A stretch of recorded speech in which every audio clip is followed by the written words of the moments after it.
Watch more programs like this on cable and stream with PCN Select. Subscribe at PCNTV.com.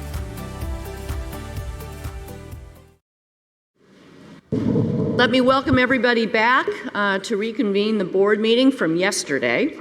I don't want to speak for the board, but I'll speak for the board. We have had such a wonderful time here, a beautiful visit. I think the weather just enhanced everything, made the leaves look even more beautiful against the dark tree bark. Thank you again, President Ken, for hosting us so beautifully. We were treated to an incredible concert last night. It's just been a really wonderful time. And I think it reminds all of us why we enjoy so much that at least once a year we have a board meeting on one of our campuses. So thank you again. I think at this time it's actually a perfect segue to invite you to the podium to offer some remarks on behalf of our host institution. Well, thank you so much. And I'm again delighted to welcome you all once again to Kutztown University, and we are indeed honored that you chose Kutztown University to be your host for these 2 days. Now, last night I talked about the powerful impact that higher education has on a young person's life and introduced you all to the talented students and faculty who have already achieved significant accomplishments, such as performing at Carnegie Hall. But as you know, a university not only serves its students and internal community, but serves the wider community as well. Let me speak for just a few minutes about the impact that Kutztown University, and by extension, all our universities, as well as the state system, have on the region and its citizens. Kutztown University has about 8,200 students, over 900 employees, and a $180 million overall budget.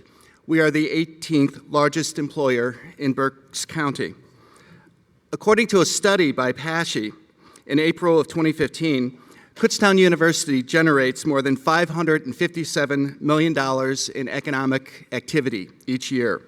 This is the fourth largest economic impact in the state system.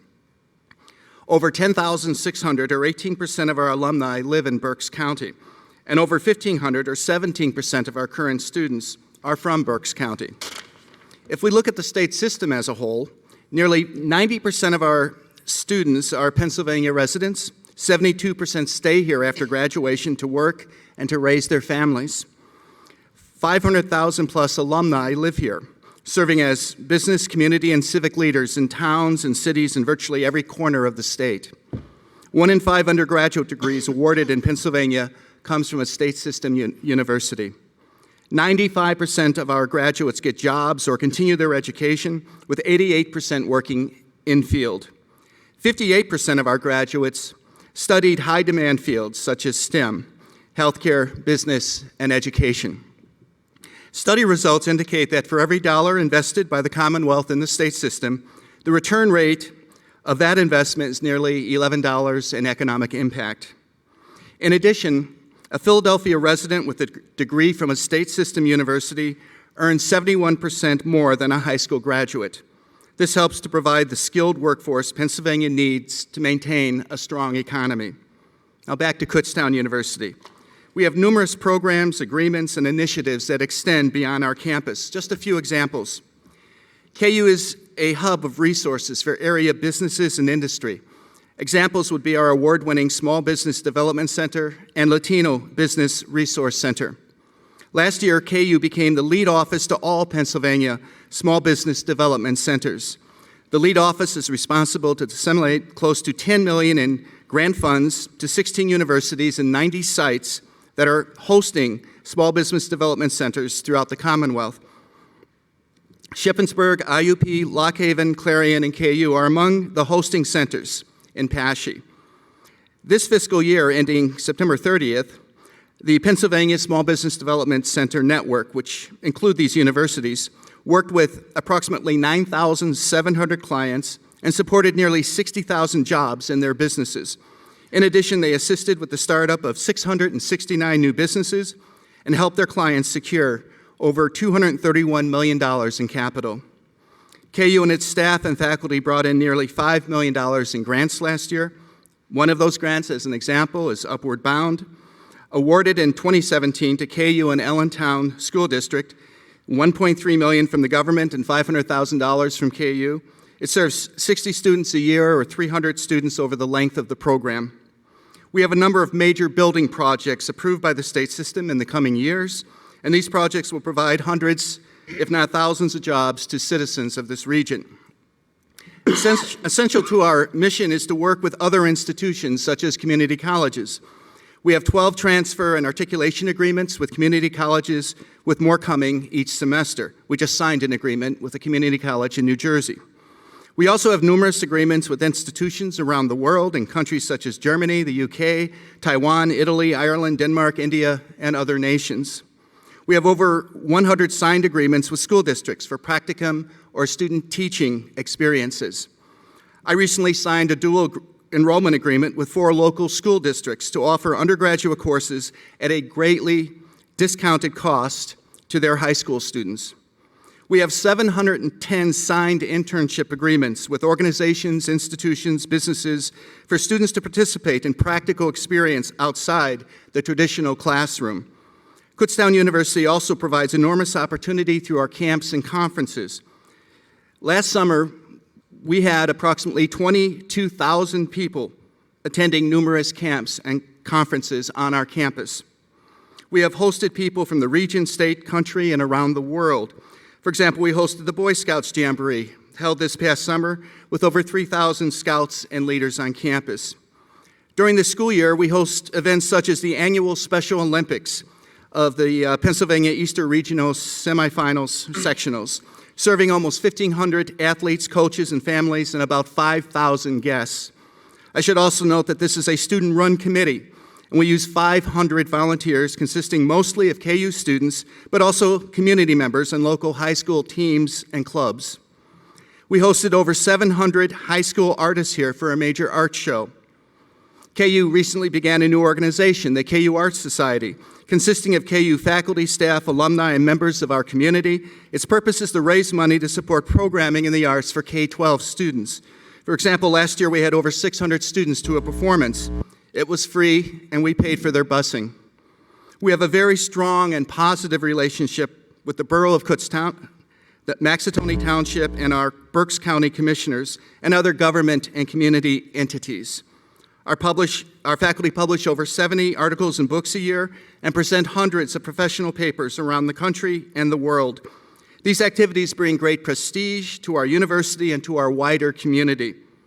These are only a few examples of the numerous ways in which Kutztown University interacts with our community and serves the broader region. And nothing I have said is unique to Kutztown University. It is the same at all the universities in the state system. But our impact goes beyond the university itself. Our foundation also contributes greatly to not only the university, but to the region as well. We are very proud of the fact that our foundation just opened the Hampton Inn and Suites in town, and they had the grand opening last night with over 200 people in attendance for the ribbon cutting, and these people came from the Chamber of Commerce and many, many businesses and entities throughout the area. The great thing about the New Hampton Inn is that all profits will go to scholarships for our students. The hotel would not have been built if not for the university, and the hotel is part of the economic ripple effect that the university brings to the local community.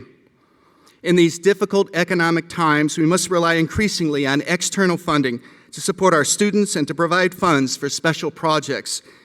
If you would direct your attention to the screen, we have a short presentation on the impact our foundation has on the university and the community. As the Kutztown University Foundation reflects on the past year, we celebrate the accomplishments that make us golden. An historic year of fundraising that saw us break the $6 million mark for the first time in history. The more than 8,000 engagement hours given to the university by our alumni and friends. The nearly $1.3 million in scholarships and financial aid provided to KU students by the foundation. The growth of our endowment fund to more than $32 million, allowing us to increase our spending rate and make an additional $175,000 in scholarships available to KU students. The inaugural 1866-minute giving challenge that saw 1,500 donors raise more than $152,000 to support KU. The near completion of the Hampton Inn & Suites Kutztown, the area's first nationally branded hotel. A new alumni council to support the foundation and university in recruitment, retention, and fundraising. A new look for the foundation's brand to demonstrate a renewed energy and commitment to the support of KU. New philanthropic organizations to support both the arts and athletics at Kutztown University. The selection of our presidential ambassadors as the Case District 2 Outstanding Organization. Recognition for the Kutztown Folk Festival as one of the top 2 festivals in the nation by USA Today. The completion of a comprehensive alumni survey to strengthen the engagement of our graduates. And a few projects to be announced in the near future.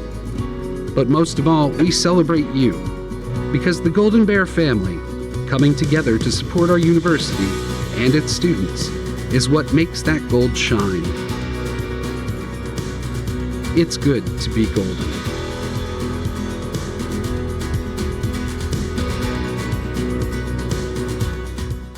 I would like to recognize the Executive Director of our foundation, Alex Ojika.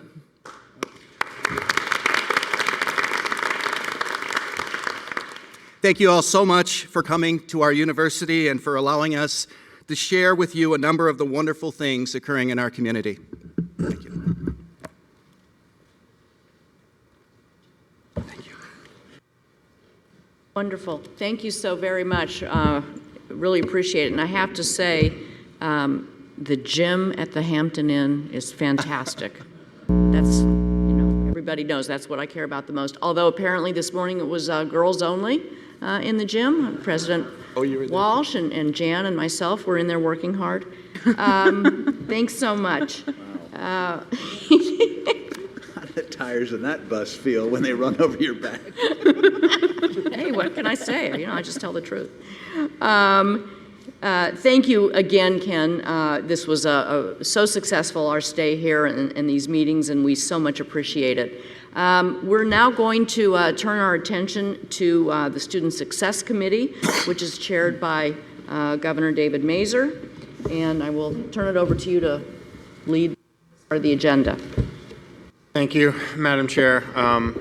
I would also like to say that while the women apparently were in the gym, the men were out running campus this morning. It is a beautiful campus at 6:15 in the morning. The dining hall was lit. I got to see the quad area where we did not get to have the reception last night, but that is a beautiful area with the waterfall and the fountain.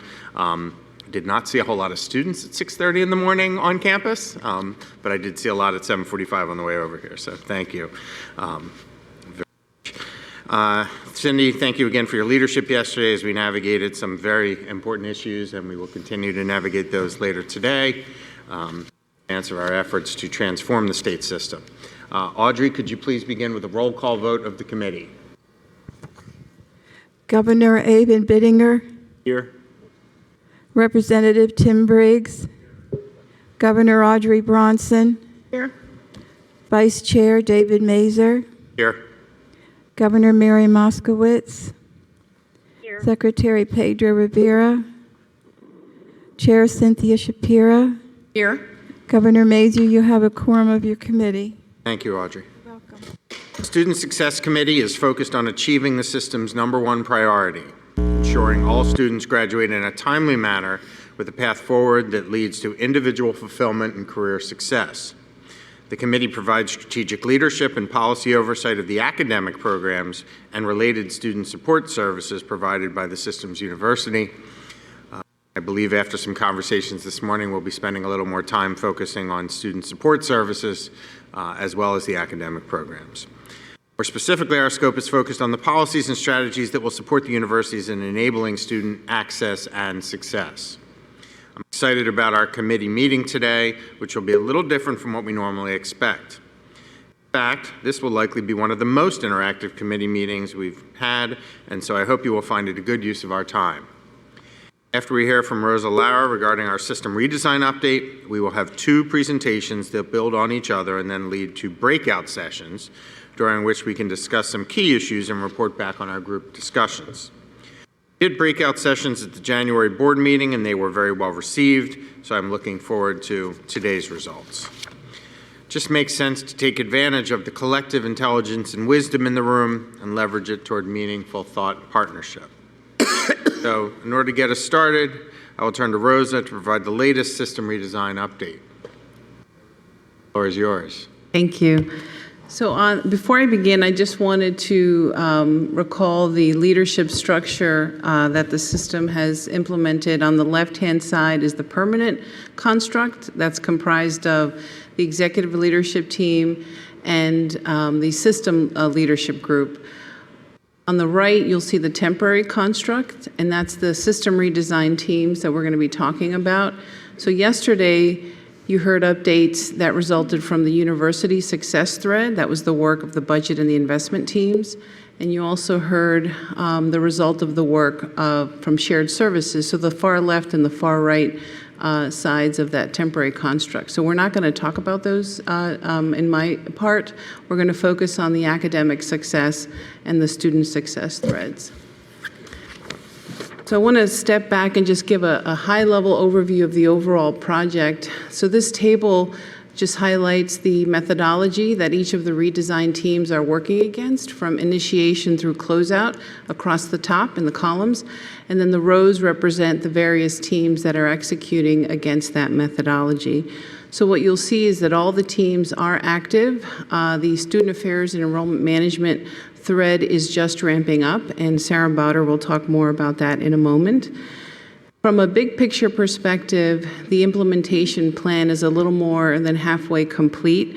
We've defined a framework for the implementation plan, and that includes identifying a set of initiatives to include in the plan. We've scoped all of the initiatives, and what that means is we've documented the goals, the objectives, the durations, the dependencies, the resources, the funding required. So we've completed a preliminary scope, and pending the actions of the board, we will begin populating those initiatives into that implementation plan framework.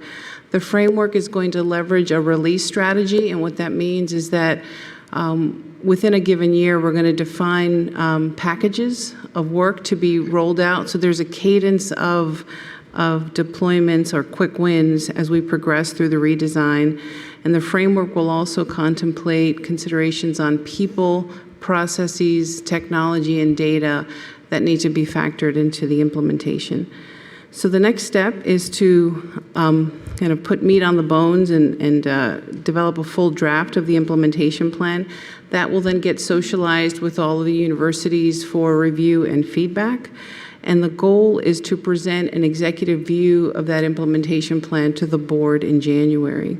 I also want to say that our goal is to have that plan by the end of this calendar year, but the student affairs and enrollment teams won't have completed their work by then. So the goal is that we will just supplement the plan when those teams complete their recommendations. So this is just an informational slide to show you the work of the university success threads. I wasn't going to spend time on this since we spent a lot of time on that yesterday. And then I will turn to Donna Wilson, who's the Vice Chancellor and Chief Academic Officer for the state system, to talk about the academic success threads. Thank you, Rosa. So the 3 teams that have been working are coming near the end of their work. Completed PASHI Collaborative and the developmental math teams have drafted their initial deliverables, and they have identified potential pilots. PASHI Online Pathways, you heard a little about yesterday. That has been elevated to some strategic discussions about operating models and optimization criteria. In progress is preparation of draft final reports for review and soliciting feedback on those pilot options that have been identified.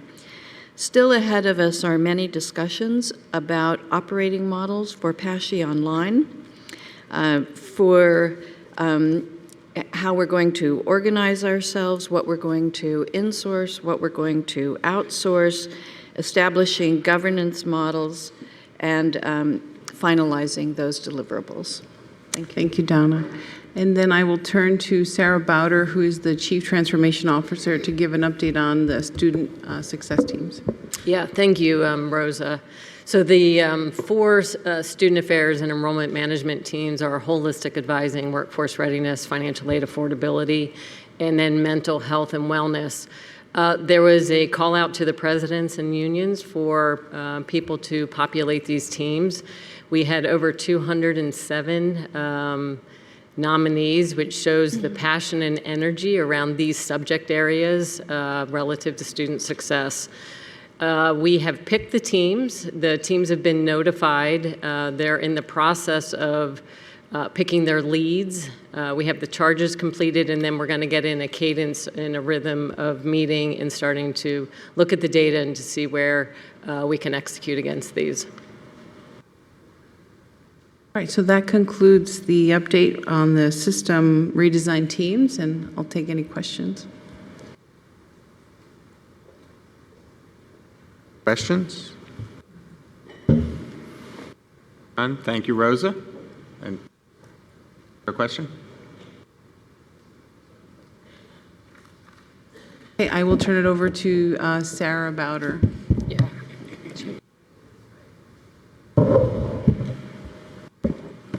So it's a pleasure to be here today. I'm really looking forward to the conversation with all of you. I was driving to Pittsburgh last week. I was 63 miles away from my destination. I was going 85 miles an hour, maybe a little faster. And I looked down at my GPS and I had 2 hours and 12 minutes to go. So I'm 63 miles out, going 85 miles an hour, 2 hours and 12 minutes to go.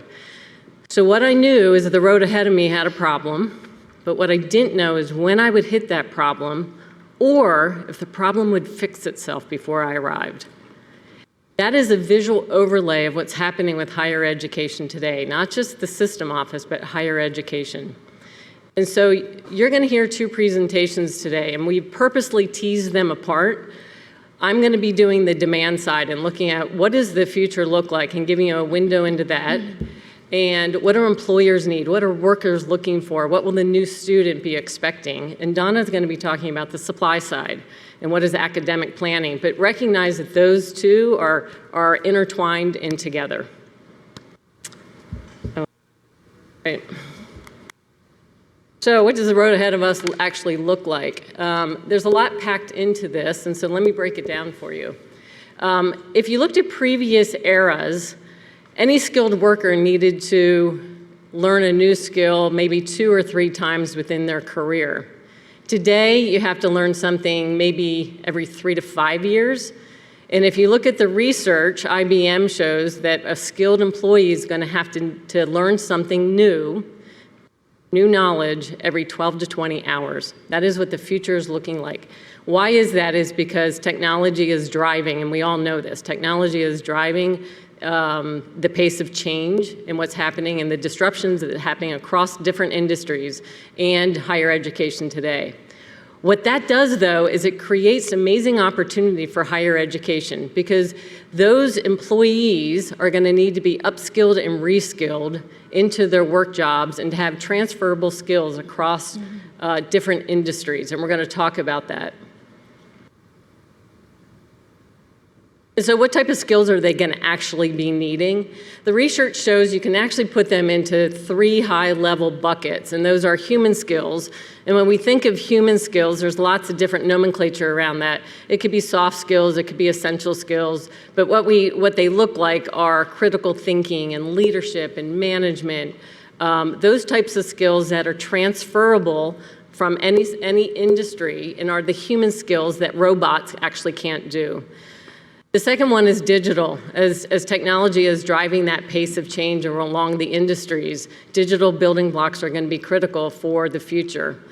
And then business enablers. And this is actually surfacing more and more as I go around and talk to CHROs and CEOs. One of the things they're really looking for is these business enablers, the things that are project management, and those things that actually get the underlying operations moving.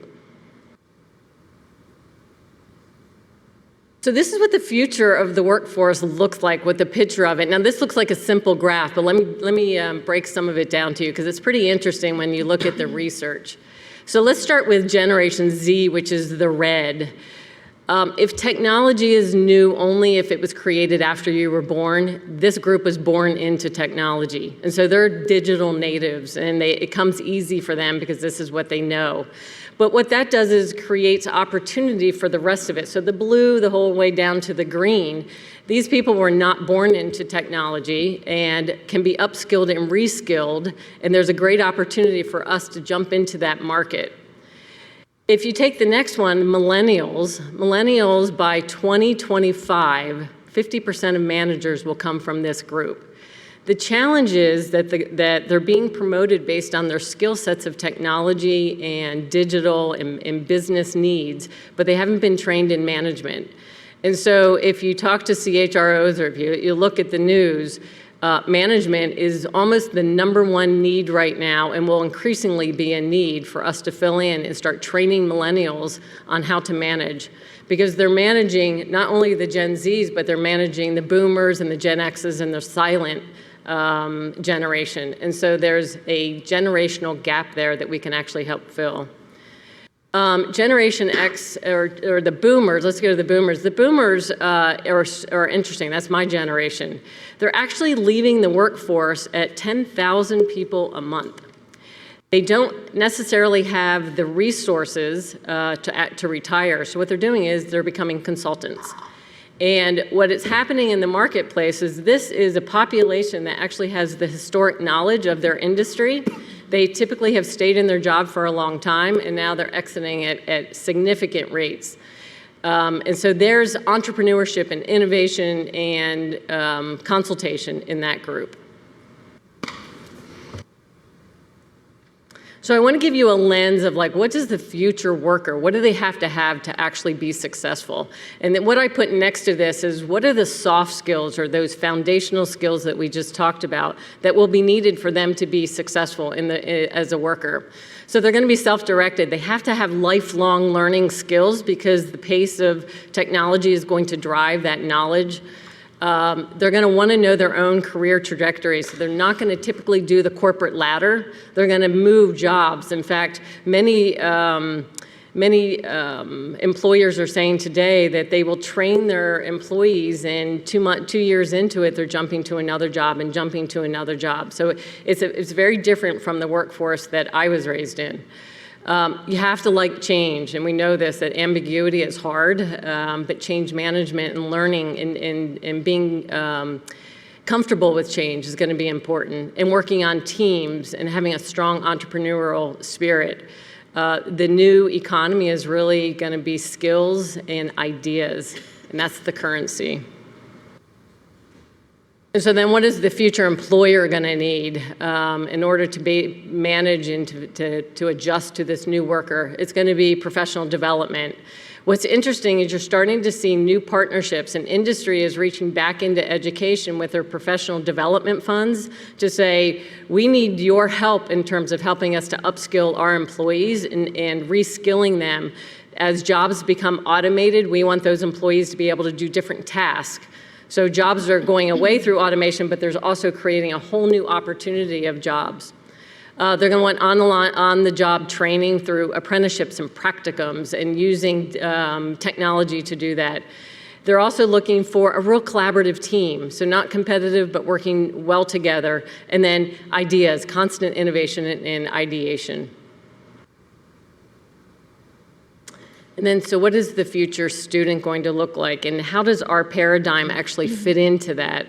They're going to want lifelong learning, shorter bursts of learning, especially the adult learner, the one who really wants to say, okay, I need something very quick and timely for right now to upskill what I'm doing in my workplace. They're going to want skills that are portable, that go back and forth in terms of where the trajectory in terms of industries that they want to work in. And they're going to be kind of combining skills or stacking skills on each other to get to a different credential. And so that leads us really to a framework for growth.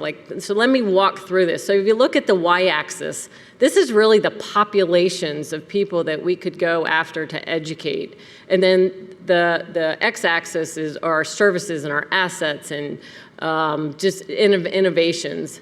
And so if you put that together, what we were built for at our core is the high school graduate. And we do this super well. And we shouldn't lose that. This is a both-and conversation. We need to continue that because many students are gonna want that traditional experience to get into the classroom, get away from mom and dad, and still have a really safe brick-and-mortar experience and place to be safe when they're being educated. As you go up there and you look at educate and serve new populations and the adjacent markets that we could get into is how are we engaging with our alumni? We just saw a video on this and our institutions do this well. We need to expand that and bring them back and have them reskilled and upskilled and understand what trajectory career that they're on. We need to develop new assets and new ways of thinking about the education model and the learner paradigm. And then transformational, what partnerships are out there? And partnerships are now center stage. People are talking about that. You can see it in the news. George Mason teaming with Amazon is a good example. And so how can we as a system collaborate together and find partnerships that accelerate the work that we're doing? So this is just a real quick glance at the future activities. And while this looks really clean and in neat little boxes, it's actually quite intertwined. In November, we're having a convening. We're pulling in 6 high priority occupations and bringing in the CHROs and CEOs and building out what are the competencies and skills that are needed within these industries that we could help build and meet the supply side of that. So if they have the demand, how are we filling that? We're creating new partnerships. Governor Wolf has a workforce command center. It is top of mind for him, working with PDE and DCED and building those relationships. And we've done that really well in the past, and we're increasingly accelerating that. And then looking at new pathways, like what partnerships are out there that we could create different access points for students and help them to get educated in the way that they're expecting it. And then last, I wanted to give a really concrete example of what does this look like. And the most concrete I could come up with was myself. So what does my educational experience look like? And then, there's some nomenclature on the left-hand side that I'll talk about. So my bachelor's degree way back when, don't even remember when, I had to take an internship with that. And so that gave me the practical experience. It was not for credit, but it was a requirement. And so that went along with my bachelor's degree.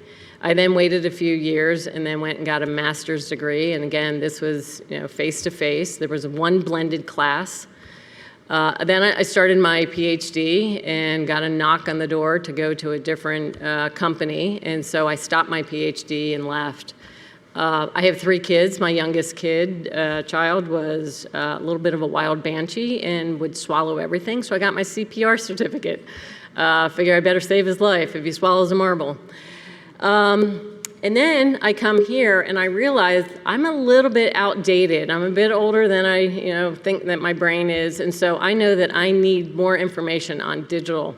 And so I did some research and decided that I was going to go get my digital certificate. What's really interesting about this, I absolutely love what I'm doing. There's 3 badges that you get, and I could have put a whole different mix together, but I chose this mix of leadership, disruptive strategies, and business analytics, and that leads to a digital certificate. I could stop with the leadership badge if I wanted to, and I'm badged on it, and I want to put all 3 to get to digital. I chose to go non-degree. It's $2,000 to get that digital certificate from the higher ed industry or the school that I chose. If I'd gone for credit, it would have been about $3,500. So I had choices. The experience in this is really unique. So I'm with 4,500 other students.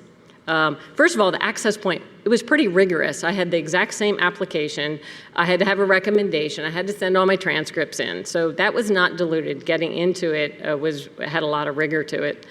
I'm with 4,500 other students. The faculty takes a video, and you read, you do a lot of homework. You have a chat room, and so I'm chatting with people in Mumbai, in Australia, and all over the world. I get different viewpoints of how they're thinking about leadership and how they're thinking about business analytics. We were talking about predictive analytics the other day and how they're viewing it and how it relates to higher ed, and I'm getting a whole wealth of knowledge just through this chat room.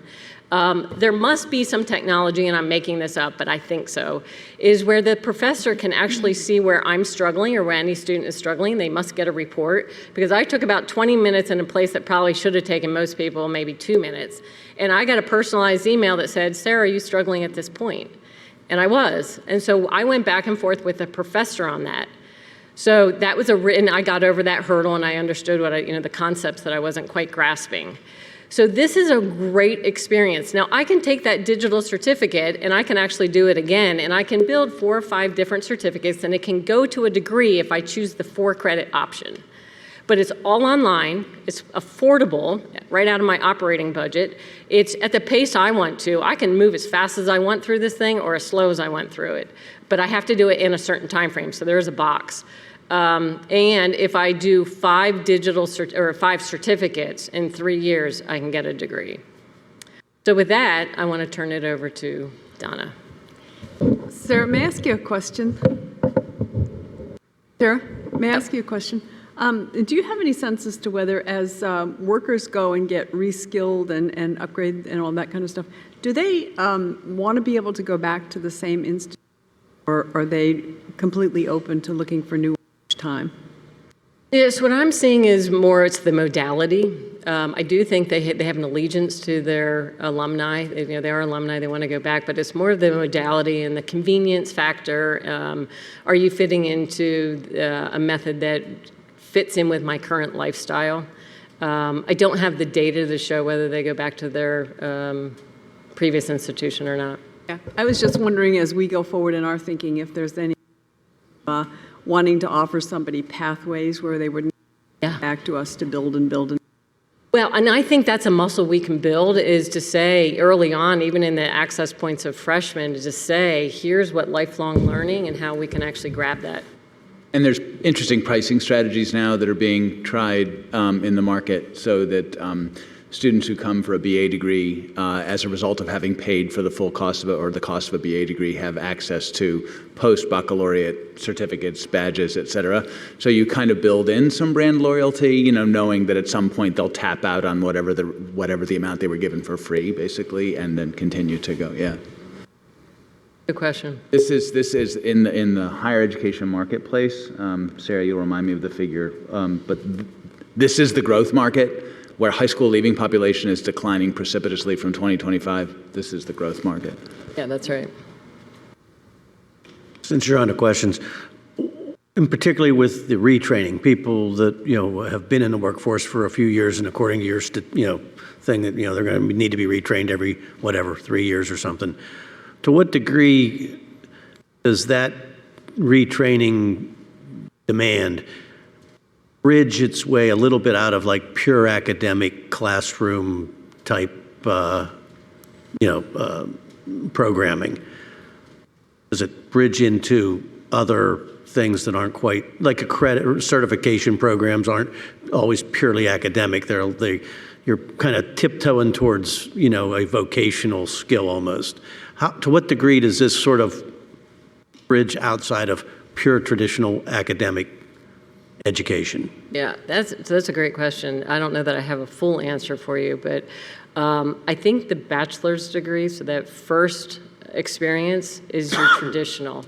This is really the adult population, upskilling and reskilling, and it's not necessarily vocational as it is grasping skills that are transferable across. So I think how I consider it is you get a deep dive, an experience and a knowledge base on a specific engineering a topic.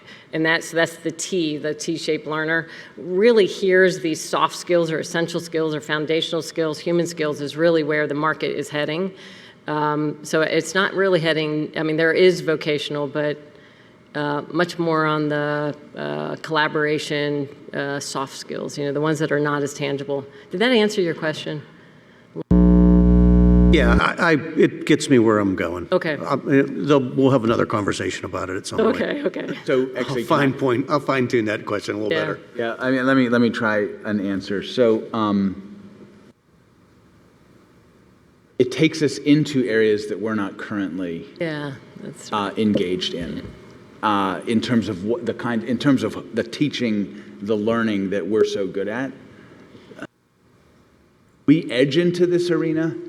Where it's fundamentally different is that the courses tend to be much shorter, the learning objectives much more tightly defined, the pace at which students want to learn is much higher. And if you think about the sort of the learning the outcomes that folks are looking for are much more fine-tuned. I mean, the badge or the certificate is actually at that level. Business analytics, disruptive strategies, leadership. These are short bursts of learning, and we're built historically for that long duration, 15-week seminar, 3 hours. 15-week course, 3 hours a week kind of thing. This is just a fundamentally different modality, and so it's exciting to think about the sort of huge opportunity because it's also a societal need, but it's also really important to be practical and think about what it means to, in fact, shift. I hate to talk about education as a product or even a service. In fact, this is not our product line. So to move into this arena and to fulfill this social need, which a public university, you could argue because of its mission, really needs to take this very seriously. But to do that, we're going to have to retool ourselves pretty fundamentally. But it probably brings with it a lot of opportunities to maximize the physical plant and even personnel because it doesn't fit into the mold of the traditional semester kind of structure, right? I mean, we have a online certification program typically done like on a 7-week basis, so we have on a certificate model.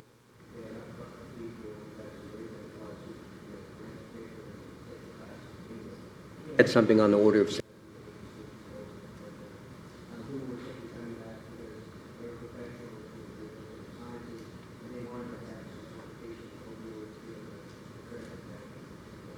faculty members who transform their classes to be a 7-week model.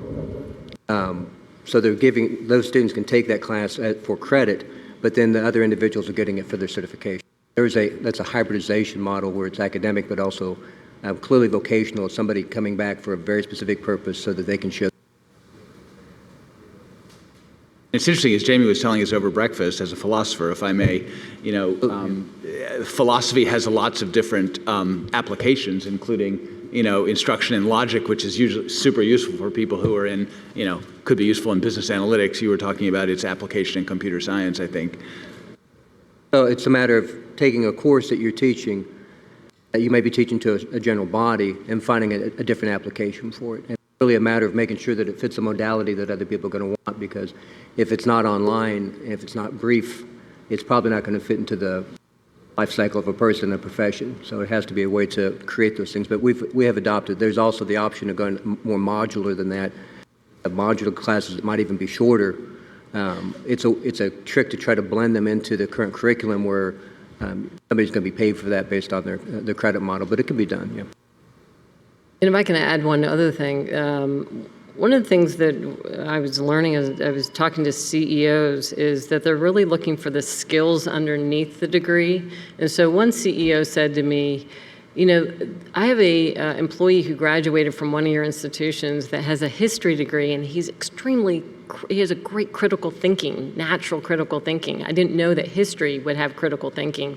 So we're going to have to consider, like, how do we signal those competencies and skills to employers so that we're meeting that understanding and that language is the same and the nomenclature is the same?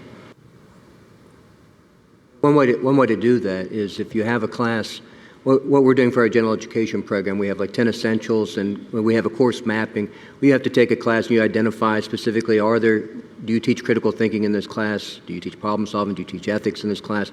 Identify the classes through the mapping process, identify a set of outcomes that can be universalized for those classes.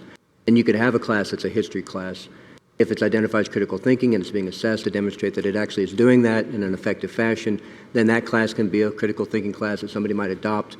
And then if somebody were looking for certification across a blend of classes that were certificates, then they would have a whole series of classes they could know have been certified in some fashion as being critical thinking.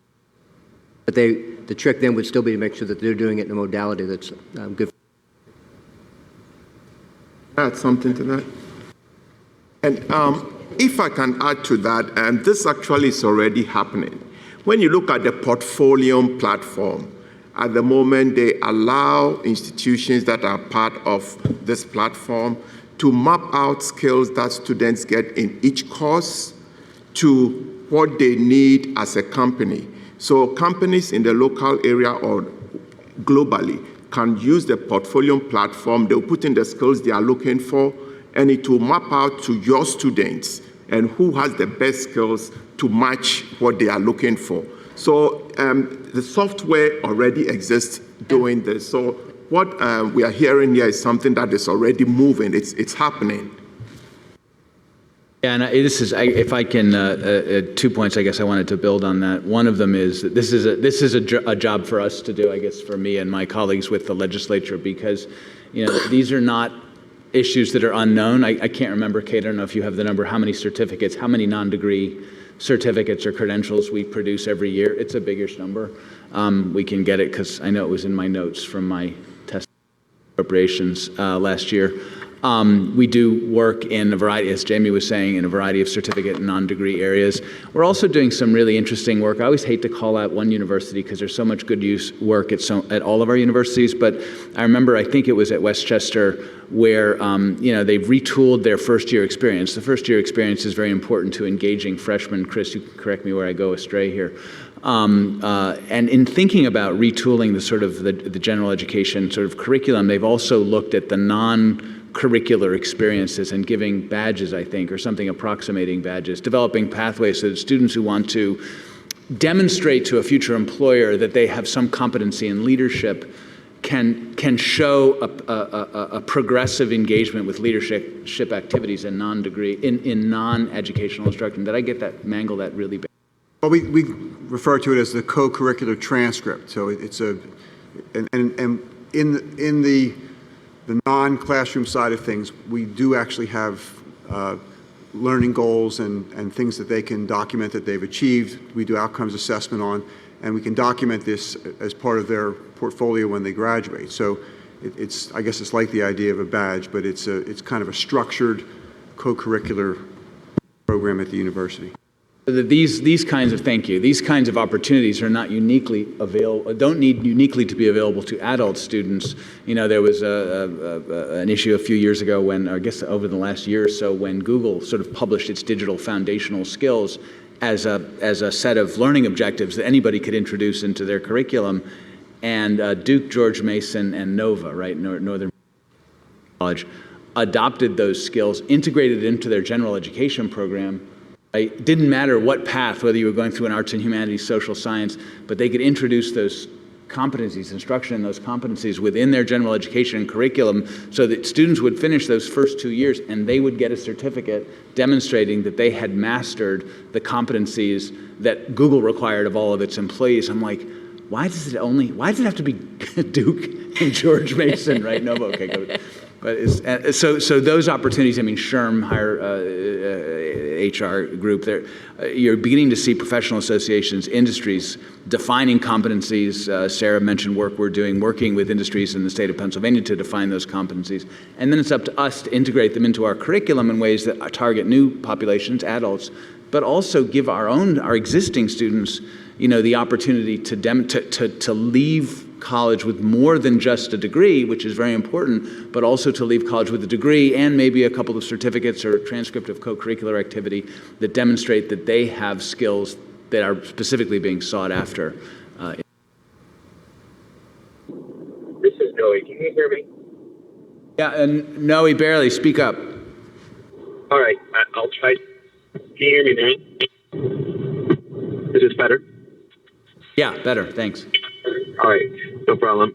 Just wanted to add one thing, which I think I like where this conversation is going, and I feel like there's a space that maybe is being claimed by some institutions, but I don't think the system is necessarily known for it collectively, which I think means that there's a great opportunity to go into it. But I feel like, I know we're talking about things like the ones that come up more often, like Google, et cetera, in terms of badges and certifications, but there's also a space that's been claimed by professional associations. The one that comes to mind very quickly, only because we've been talking about some of the challenges, is there could be badges, credentials that we offer for folks in things like enrollment management, other things that would be usefully applied back into the field. I went to a great higher ed program. I'm considered an expert in the field, but I never learned how to run an enrollment management model to increase enrollment while I can assess it. And I think those are skills that would make a lot of the graduates exiting, looking for those types of jobs, very marketable as well. And it could just be an extra course they do on their way to completing a degree. So I just wanted to add that practicality aspect to the conversation.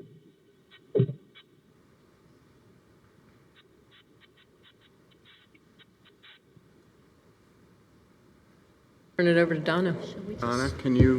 You want me to move down? Yep. We're kind of migrating from one topic right into the other, so seamlessly we'll now move on. Donna, if you want to just sort of take over from there. We found yesterday it was easier to move people than to move the microphones, so we're just scooting down here.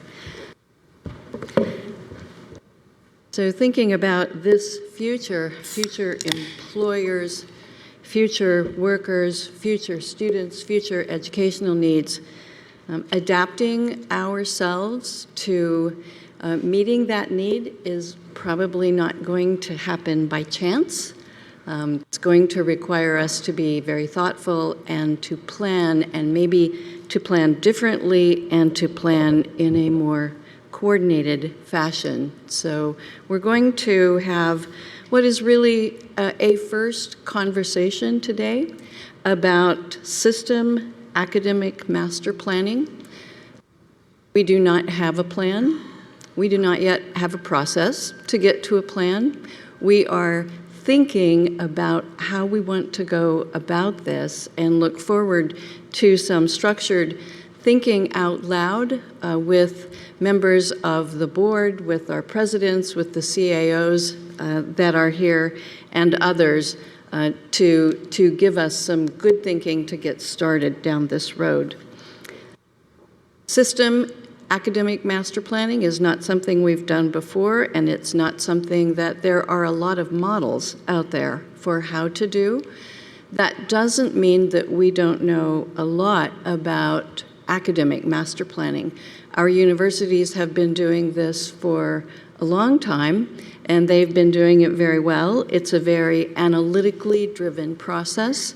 It's never driven by a single data point, and it is aimed at keeping the university sustainable, helping the university to attract enrollments, and helping the university to meet the needs, particularly of the region, but of the Commonwealth at large. So let's look at some of the measures, and depending on what all is included in academic master planning, there may be more, there may be fewer, but these are some of the measures that come into play in university academic master planning. First of all, simply looking at the existing academic program footprint, or sometimes we call it a program array, and where the university's capacity and strength lies. They also consider workforce demand and what are the growth areas in the workforce that they want to address, have the capacity to address, or can develop the capacity to address. Regional demand and regional competition. So they have to look at what the demand in their area is, who else is providing educational opportunities in their region, and how they sit in that nexus. University mission and brand are always taken into consideration. the statutes that govern us, collective bargaining agreements, system policies. Where are the enrollments? Where do they need to grow enrollments? Where is their capacity for enrollments? Net revenue impact, university success, and what is not included in here because I added it too late are measures of quality. They will consider accreditation, student learning outcomes, student outcomes after they graduate. That process has served the universities very well over the years since 1983 when we became a system. And as we'll see, there are some very good outcomes from that process. But as we'll also see, the last few years have posed some real challenges for planning independently with a view to individual university success. There are a number of external factors or macro trends. They are not limited to Pennsylvania. They are national in scope that have had exerted downward pressure on the universities. The demographic decline, we don't even need to describe. It is both behind us and with us and before us. The increased competition in the higher education space, and that's not only brick and mortar institutions, it's online institutions, it's providers of very short-term credentials, so the number and types of players in the post-secondary space has increased significantly. The changing workforce has had an impact on us. The need to take smaller bites of education and then deploy it quickly in a job and then take another smaller bite has been a challenge to colleges and universities that were built for longer 4-year and 2-year and 3-year before you certify and deploy that knowledge. Changing expectations of higher education. Again, if we're reading the newspapers, we know that parents and families are looking for return on investment, and the same time that financial pressures are causing us to look at contracting in some ways the expectations for educational opportunities and for educational services is actually growing. The changing value proposition for higher education, I will just give you one example from Lock Haven because that's the campus I currently have the most familiarity with. There's a major manufacturer in the region who is going into the high schools saying, you do not need to go to college. We can put you to work. We can give you the training that you need. And in 4 years, you'll be making $58,000 a year instead of being $58,000 in debt. So the value of a degree or of a post-secondary credential doesn't have this sort of broad acceptance that it used to. All of these things are, of course, changing higher education. Over the past few years, this has resulted in some pretty daunting challenges for the state system. And those challenges, I would say, have not been distributed evenly across the system. In part because of location, in part for some other reasons. The universities have experienced that quite differently, making it a challenge to simply plan independently for the whole system to be successful. So since we talked about regionality and we have talked about the importance of the regional brand of our universities and of regional competition, I wanted us to look at a map that's a little bit different than the way we usually look at it. We frequently see a map with just our 14 stars and sometimes our 14 stars, and I mean that in both senses of the term, and their branch campuses or other teaching locations. And that causes us to think one way about the total array of programs across the state system and about where the competition is. If we look at what is around each of our universities. This map includes the state-related and all of their branch campuses and any four-year institutions. So it does not include community colleges, it doesn't include technical colleges, doesn't include two-year for-profit business colleges. It just includes those colleges and universities that offer four-year degrees. Each of these circles represents a 50-mile radius around each of our 14 campuses. I drew it at 50 miles. We could have drawn it at 100 miles, which would have increased the competition for each of the campuses, because students are not, and in Pennsylvania, this may be more true than some other places, but they are not quite as mobile. They will travel, and all of our universities draw both from their immediate region, and then they draw from other regions in the state and even out of state, which makes me think we're not seeing all the competition because we're not seeing upstate New York, and we're not seeing Ohio, and we're not seeing New Jersey, and we're not seeing West Virginia, which also present competitors to many of our universities. Donna, before you leave that slide, what would it look like if we put the community colleges on there? Because I think that's real competition.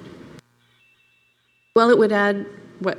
Lots more, but I mean, how would it be 3 orders of magnitude? I mean, I just don't have a sense for it would add some.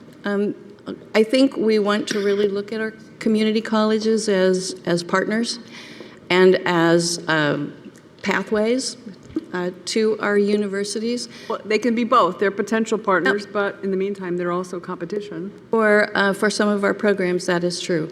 Here's the bigger piece of this picture that is not on here because it's hard to show, and that is the Southern New Hampshire University, Arizona State University, Western Governors University, and they don't even have a 50-mile radius, and they are here, and they are capturing a significant market share of that online market of students in Pennsylvania. Have you put together a market share chart to show who has what market share?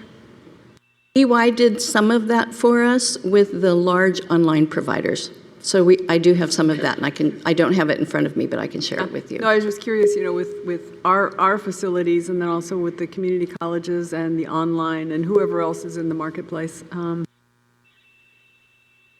We can get those data, and in fact, Kate and I have a grand plan to put together some big data and to crunch it into heat maps of the state that will show where the opportunities are, where the need is, what the competition is, what our institutions are doing in that particular space. And so there's a lot of data that can inform this analytical process. Good, thank you. I think the point of this slide is that if our divide and conquer is not going to be a good strategy for us here. If our universities, one of them takes nursing and one of them takes business and one of them takes sport and athletics, students are less likely to go across the state to get that program than they are to go to one of those institutions within that circle. So I want to look at a related data set, and I encourage you to not try to read the fine print. That's not as important as thinking about this as a picture. What you're looking at are only undergraduate head count enrollments across the state system. So this is not a single university, it's across the state system, by primary and secondary majors. And what you'll see, just looking at it as a picture, is that some programs have significantly larger enrollments than others, and this is simply from the highest enrolled set of programs to the lowest enrolled set of programs. Let me be clear, these are not individual majors. This uses a standard taxonomy of programs that sets them into large categories. So the top category is numerous academic degrees having to do with business and management and accounting and all of those business-related types of degrees. So these are not single degrees, they are areas of degrees. Now, I also want to call your attention to the number on the right, the small number at the end of each bar, which is the number of universities that have that program. 14 universities have business-related programs.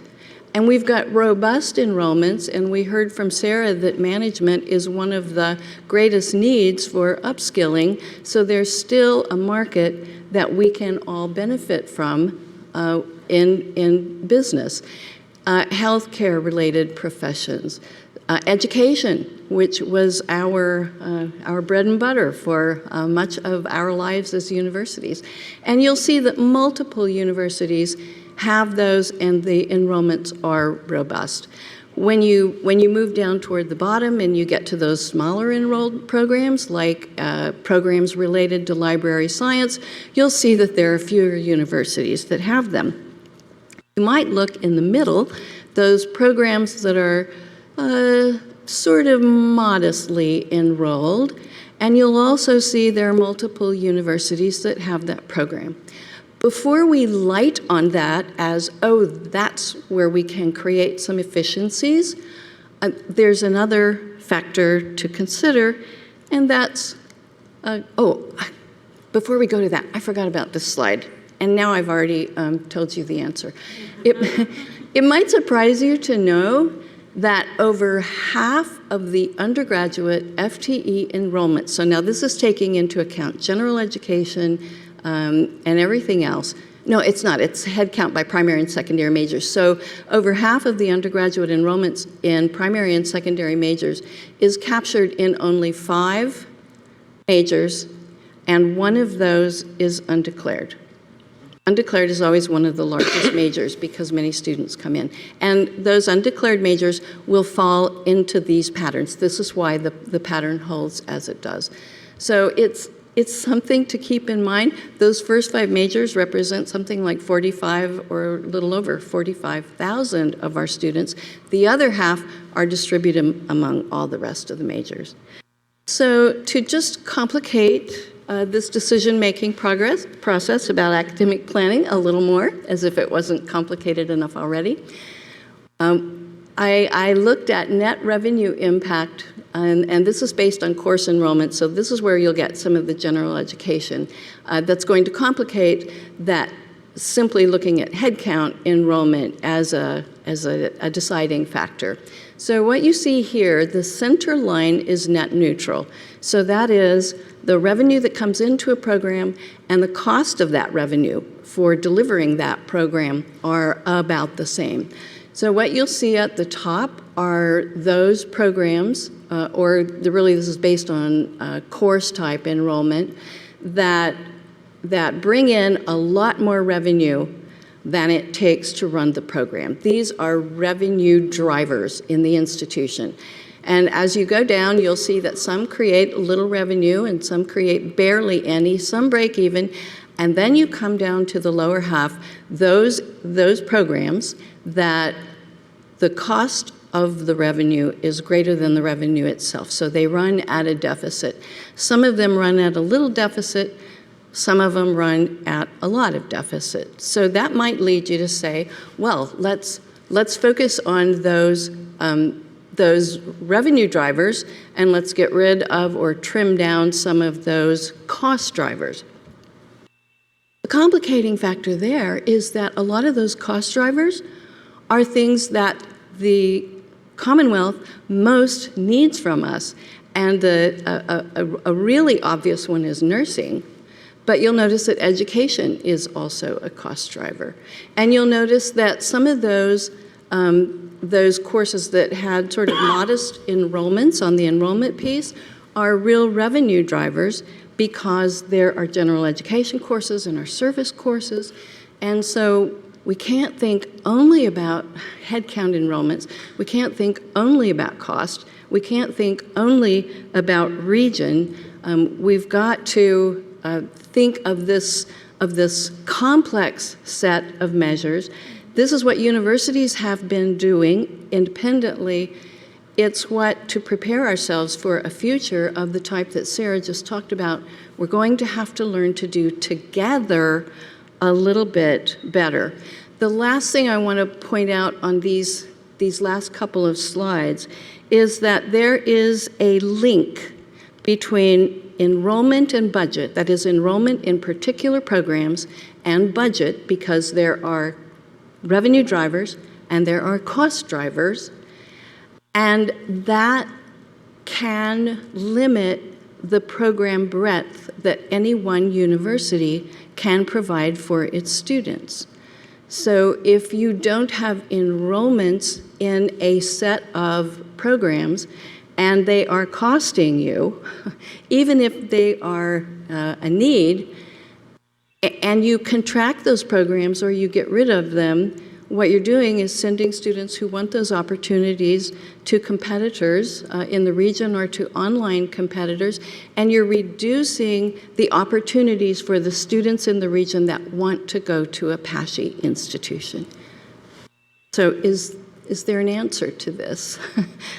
Well, we certainly have an opportunity to think differently and to think from a perspective that takes into account these 50,000-foot sets of data and how we might think together and plan together to address some of these complexities and some of these trade-offs.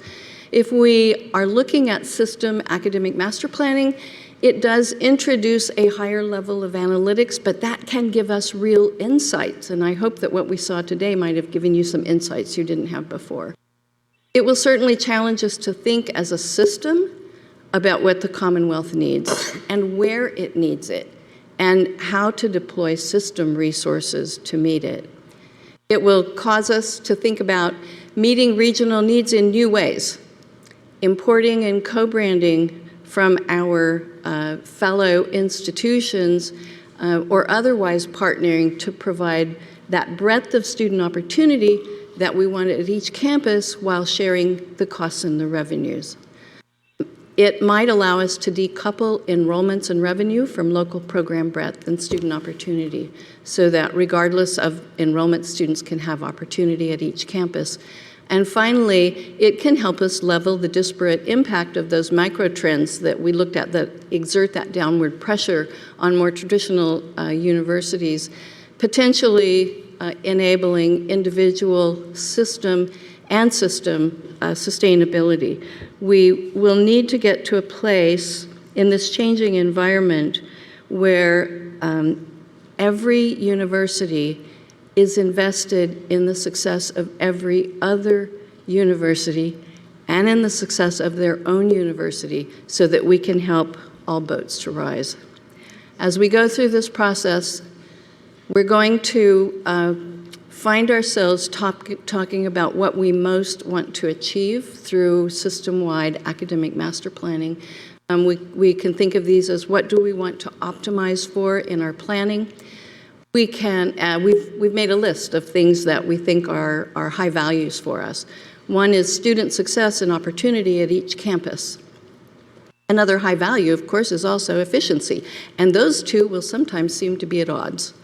Increasing revenue generation through scale, individual university success, but also the sharing system and collective success.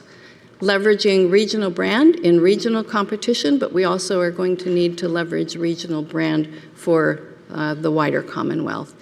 Skills tightly linked to workforce demand, but we also value those essential skills, and they are not unrelated to workforce demand. When you ask employers what are the most important things they're looking for, they will start with those essential skills: critical thinking, problem-solving ability to work with people who are different from you. We're going to take an opportunity, give you an opportunity to wrestle with some of these things to optimize for, some of these trade-offs that need to be made in academic planning, dealing with some less abstract concepts. And I'm going to look to Randy. Are you going to give us directions, or do you want me to? Yes, that's what I thought. Thank you.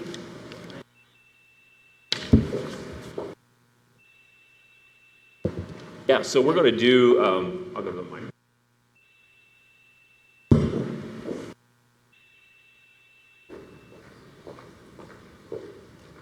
With that as your background and as sort of a basis of information for your breakout sessions, we're going to break you into 3 groups, and we'll come around and give you an assignment so you'll know which group you're going to. And there'll be 2 basically prompts or questions that you'll wrestle with as a group, and then you'll come back and report out what you found. So what we'll do is we'll do that so that you have a nice mix of board members, presidents, and others, so that you have a good mix of people in the room. And for the people in the public, if you're also welcome to go into the breakout sessions, there are sheets on the back table near the media, near Alicia, if you raise your hand, Alicia. And you can choose which one of those you want to go into. The facilitator for your breakout will keep you moving because we're on a tight time schedule today. You'll have about a half hour in your breakout at most, and then we'll come back and do quick report outs. And then we will move on to the rest of the agenda. So are there any questions? Yeah, can I just one gloss, just to put context and purpose to the work. So from a process point of view, we're just kicking off a process of academic master planning. All of these issues are going to be engaged by the staff and faculty who are going to engage in that process. So this is really important input to the board that we will deliver into that process as a result of these discussions that you'll be having in these breakouts. So I don't want you to think it's just an academic exercise. It's absolutely vital that we provide board level input into the process that we'll be running over the next 6 or 8 months, and probably coming back to this board, I think in July, Donna, with some preliminary thinking. Is that ish? So this is an important opportunity to get early feedback from the board into this process. And if I'll have Sarah and Donna and Kate, if you could come to the middle so people know who you are. Like a campus tour. And on your breakout sheet, it tells you who your facilitator is. It tells you the location sessions. And so, like we did in elements, we'll just follow the teacher to your room, and then we'll take you through the process. Randy, we'll be back here in a half hour. Randy, I think we're running a little tight, so why don't we just do these in 20 minutes? We can get everybody there. That's 10 minutes for each question. And then break back here after 20 minutes in the working session. PCN brings the distinct aspects of Pennsylvania and its residents to your favorite screen. Hear from state government and community leaders during unedited, balanced coverage of politics and policy. Dig into the rich history and culture of the state, presented by notable residents and historians. Score a view of the best high school, college, and world-class athletes competing across the state, and much, much more. Start exploring the Keystone State today on PCN and the PCN app. I would like each of the groups, I know, appointed a designee to report out. So, Sarah, why don't we start with your group? So my designee?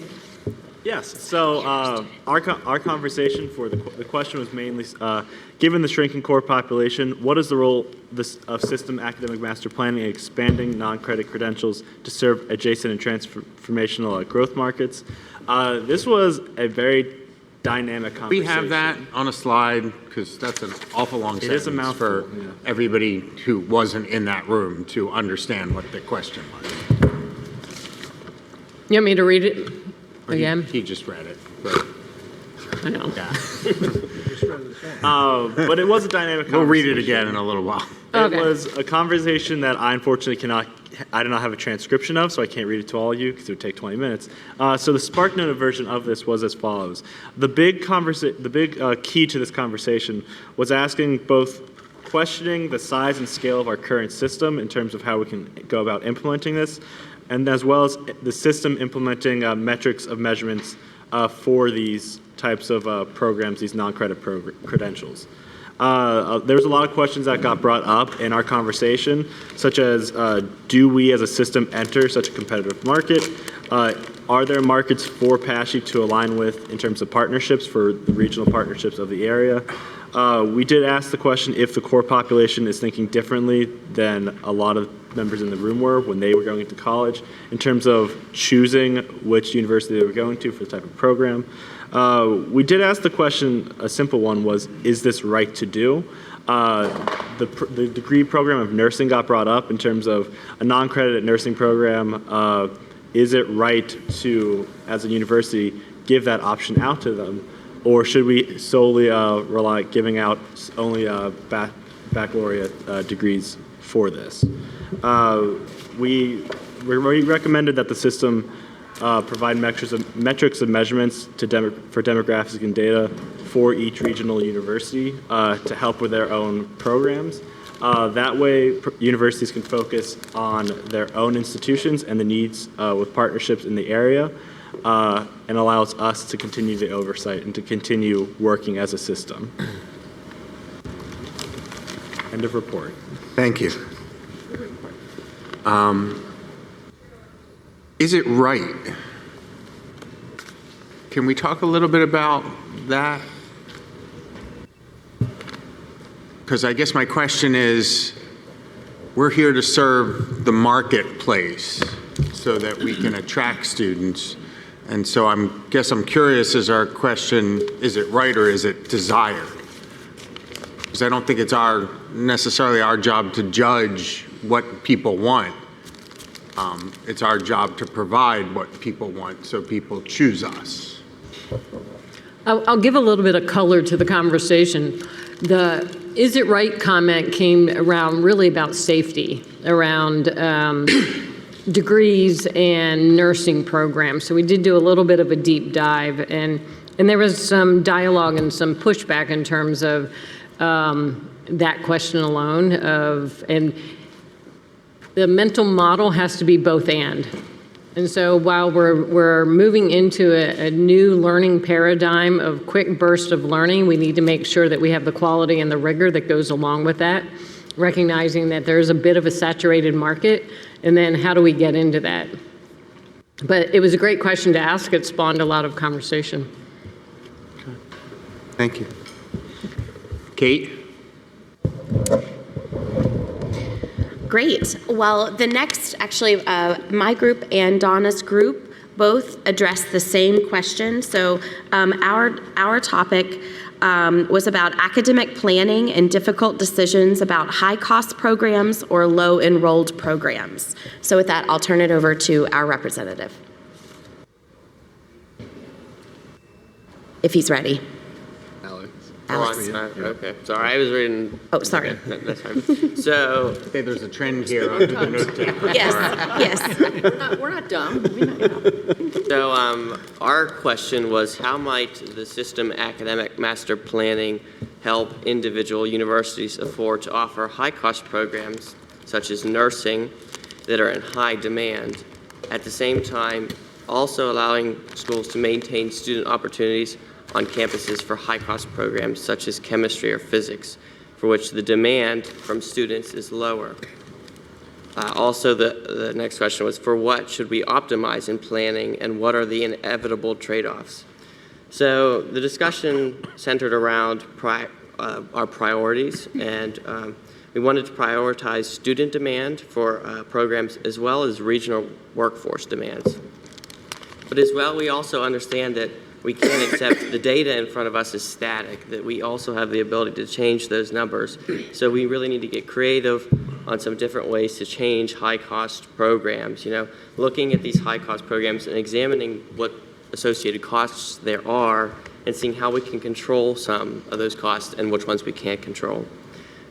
Also making sure that we're more nimble and able to pivot to change to meet the needs of the needs and demands of the Commonwealth to get to the investment that we are looking for from them. As well, we also have an idea of marketing our lower enrolled programs that have higher demand because they still are pathways to workforce opportunities. So for instance, we talked about chemistry being one way to go to medical school, but we need to make sure that we're marketing that in a way that students can see the opportunities that they have. And then as well, we also talked about workforce demands and what is our mission as a system. Were there any concrete proposals put forward? For like some of the costs associated? Well, we talked about nursing and kind of private partnerships with different hospitals, and a little bit of a discussion about contract negotiations with the faculty, and I think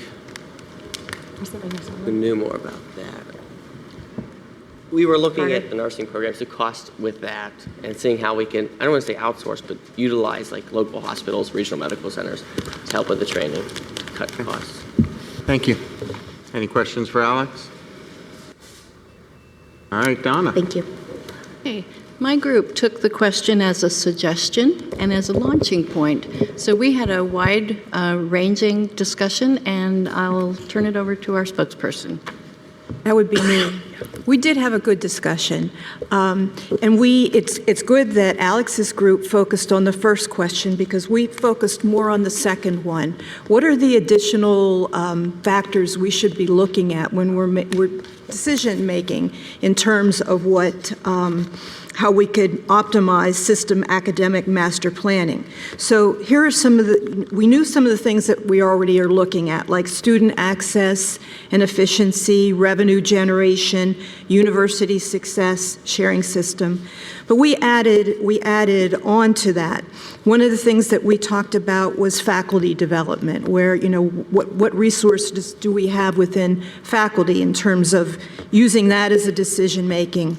We said we'd further define efficiency as financially, sustainably right-sized. So we're kind of drilling down into that a bit. We talked about the student life experience. While we're talking about academic planning, we can't look at this as a silo. You really have to look at the entire student experience as part of that.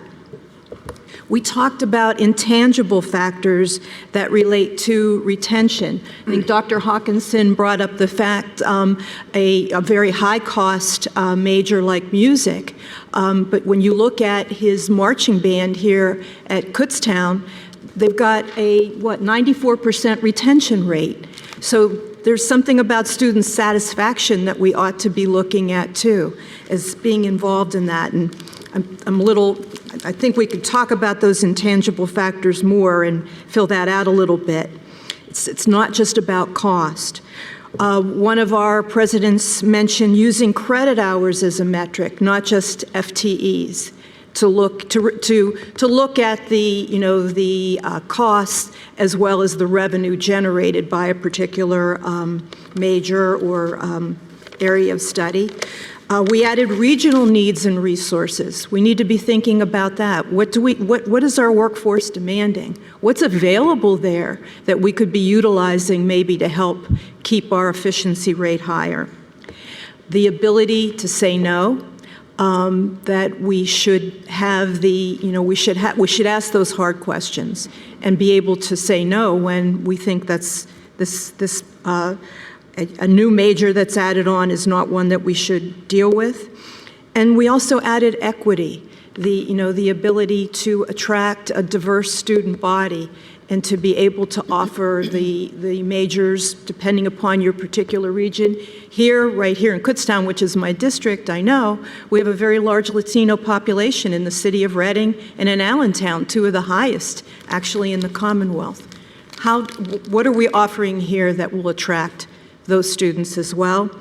And finally, I think sort of an overview, we felt that decision-making has to be made as a system, not just as a university itself, that we have to be looking at this. If we're really going to be talking about systemness, then we really have to have system-wide decision-making when it comes to these decisions. Thank you. Were there any suggestions on the system-wide decision-making, areas that the board should focus? I would take from our discussion the fact that we think these are factors that as we make these decisions, that we ought to plug that into our formula, all of these different items that were brought up. And there might be more, but that's a start. Are there any questions for Senator Schwank or her panel? Okay. Chair, Vice Chair, may I? You always may. It's very kind of you. I possibly should have said this to begin with.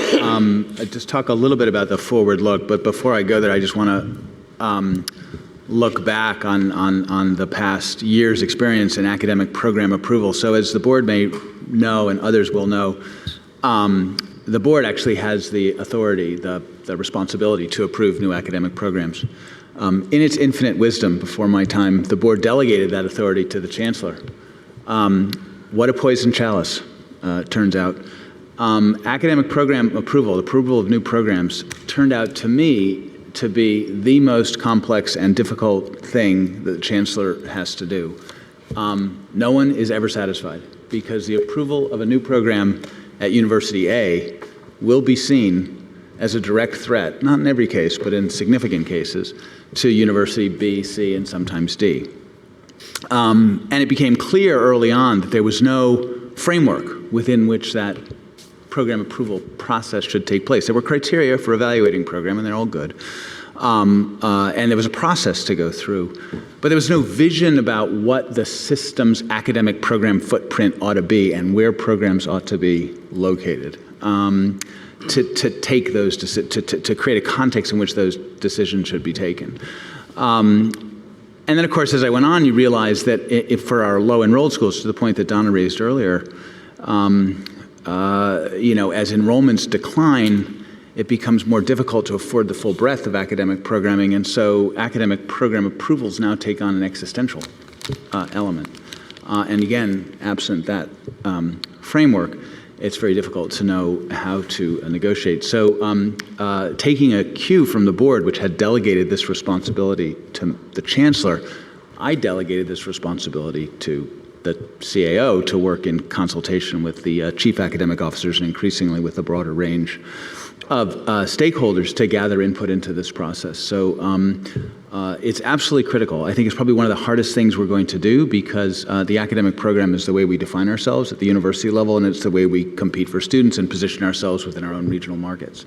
And we need to create a system-wide academic program plan which enables our universities to still be great in those competitive markets that Donna was showing us earlier on that slide. And at the same time, we need to create an academic program plan which works effectively for all of our universities and allow us to deploy, our most important resources, which is our faculty and our staff, in a meaningful way. So that is what the process is engaged to do. We will be looking to developing, you saw some of the metrics which we'll be using over the course of the next several months. We will engage in a consultation process. As per usual, report back our findings in the next several months. Donna mentioned that there are few models out there for system-wide academic. Few is a generous term. I have not found any. It is a well-known science with respect to university-based academic master planning, but because this gets at the way that universities interact in a complex marketplace, university systems and actually states have, for very obvious reasons, avoided this kind of activity. So it's important for us. I look forward to making progress in this area. I want to thank Donna and the chief academic officers who've worked and continue to work diligently on this process. They have had and they will continue to have very difficult conversations. It's actually exciting and terrifying in some ways at the same time, but I definitely appreciate the opportunity. So I just wanted to throw that out there as a quick gloss. Dan, can I make just a quick observation? I think one of the things that we should talk about a little more, and maybe it's being talked about, but I haven't heard it, where are students actually going to school? I know, for example, we've looked into this, and this might surprise people. If you take the 5-county Philadelphia area, about 65% of the students who attend PASHE institutions from the 5-county Philadelphia area don't go to Westchester. They go somewhere else. So we have a lot of students going to other schools because they don't want to go to school right where they live. All right, now, that says something about what programs might be in demand at other places that are also at Westchester. So I don't know if your team is looking at that, but I think that would be something worth looking into a little deeper. I have an additional comment. I know this is academic planning, and all the chief academic officers have been consulted. I think it would be a great idea to hear what the faculty are saying relative to this planning. It's not just about consultation, it's about using their expertise. Yeah, and I will expose the chairwoman's purse capacity. Ooh, good use of it. SAT word. As we saw the need for shared academic programming beginning to emerge, that really aligned with the urgent sense in which we wanted to engage a faculty-like structure that we could consult with. One of the interesting things is that academic programs, they emerge differently on each of our universities, but they do more or less a common process that engages faculty deeply, and yet we have no such structure for shared academic programming, which is where we're going. So, yeah, thank you for that, Guiu. Appreciate it. Any other questions, comments? I will leave you with this. By definition, change is coming. And first of all, thank you, Kate, Sarah, and Donna. I would hope that everyone involved in change, the board, the legislature, the governor, faculty, presidents, students, tries to view change as a good thing and doesn't immediately focus on who the winners and who the losers might perceive to be. The goal of this board, the goal of the system, will be to create a new changed system that gives everyone an opportunity to be a winner. It may not be evident the very first day you hear it, but if walked down the path, it should be good for everyone. There's going to be a little need to trust and not react. Change is coming. Let's all view it optimistically and not worry about what we may be doing differently in the future. Just accept the fact that we will be doing things differently in the future. Thank you. With that, we have one motion, bookkeeping more than anything, for the Board of Governors. That will close our committee's work. And Donna, would you please introduce the only action item we have, which is the suspension of our program review policy. Yes. Board of Governors Policy 1986-04-A is a program review policy that is, it happens on the campus and then it rolls up to the Office of the Chancellor. I did a survey among the chief academic officers a few months ago asking about whether or not those reviews are serving the purposes that they're intended to serve on the campus, and what might need to be changed about it. Got some very robust response, and it's clear that it may not be doing what we thought it was doing on the campuses. It is based on responding to data rather than responding to standards, the way that Middle States does. It's also, in some ways, a vestige of the sort of regulatory nature of the Office of the Chancellor instead of the supportive partnership that we're working toward building. So we're proposing that it be suspended for a time so that the CAOs, together with myself and some of the other leadership, take a deep dive into making it a truly meaningful reflection for the departments, truly meaningful input for the university presidents, and then determine whether or not it needs to roll up to the Office of the Chancellor. So we're proposing suspending it for the time. Thank you. Can I have a motion that the Board of Governors suspend policy 1986-04-A and charge the Office of the Chancellor to align the program review process with appropriate accreditation standards and with the goal setting and alignment process currently underway? I move approval. Is there a second? Second. Any discussion? I would, oh, go ahead, please. Oh, just a question.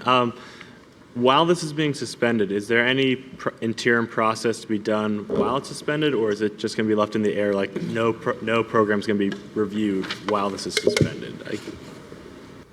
Yeah, so that's a fair question.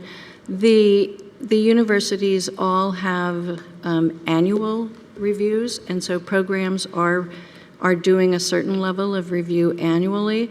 The university presidents and CAOs also have the responsibility and the prerogative of asking for additional levels of review. And so,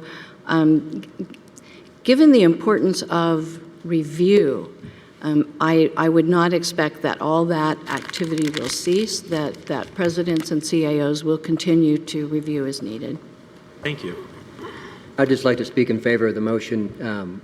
The 5-year review process has always been fairly onerous and not particularly helpful. And so it can be very expensive, particularly if you have to bring in outside consultants. That cost gets borne by the level of the college, which we don't have a lot of funds to bring in outside consultants. And it's always been a question where that data is being used. There is a caveat to all that in that this has always provided a nice stick from the level of the Board of Governors to make sure that program reviews are taking place for purposes of middle states accreditation. Without that sort of stick from the Board of Governors, then universities will have to step up and they're going to have to make sure that program review is done on an annual basis. So if there isn't any attempt to revise the policy, it might be along the lines of trying to make it more nimble, something on a yearly basis, and to allow the university to say this is a requirement from the Board of Governors that helps with compliance at the level of department. But also it might be a good idea for the Board of Governors to be considering ways in which they can help universities, if they've already done so, in terms of middle states accreditation. So when we talk about systemness, we all are subject to the exact same accrediting body. Any means by which we can actually help those universities go through the middle state cycle successfully, I'm sure is being done. But if it were part of board policy, that would also be a good idea. So in favor of the motion, but just some consideration. As for the middle states issue, I will defer that to University Success Committee. Mr. Mueller, you can add that one to your agenda. And just a point of clarification before we vote, this program review has nothing to do with the new program review policy that we already have in place. So any new programs that are working their way through that are not affected in any way, shape, or form. Any other questions? All right. With that, I'd like to call for a vote. All those in favor on the committee? Aye. Any opposed? Hearing none, the motion carries. Madam Chair, that will conclude my committee's work. Thank you, as always, for the time today, and we look forward to voting. Terrific. Thank you very much. Appreciate it, David, and appreciate the excellent work of your committee and everybody in the Chancellor's office and at the universities who have participated. And I think as we'll see, there's so much here. We're moving on a lot of parallel tracks at the same time. It is all going to come together, but I think we're already starting to see how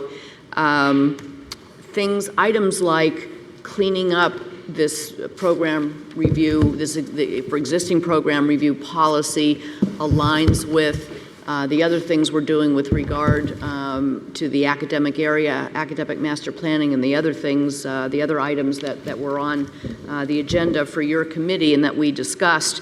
And now we're going to segue right into the Governance and Leadership Committee, chaired by Don Hauser. And I think we're going to see, again, another parallel track that's sort of tackling this meta subject of system redesign from another very important perspective. So I think with that, Don, I'll turn it over to you. Thank you, Madam Chairwoman.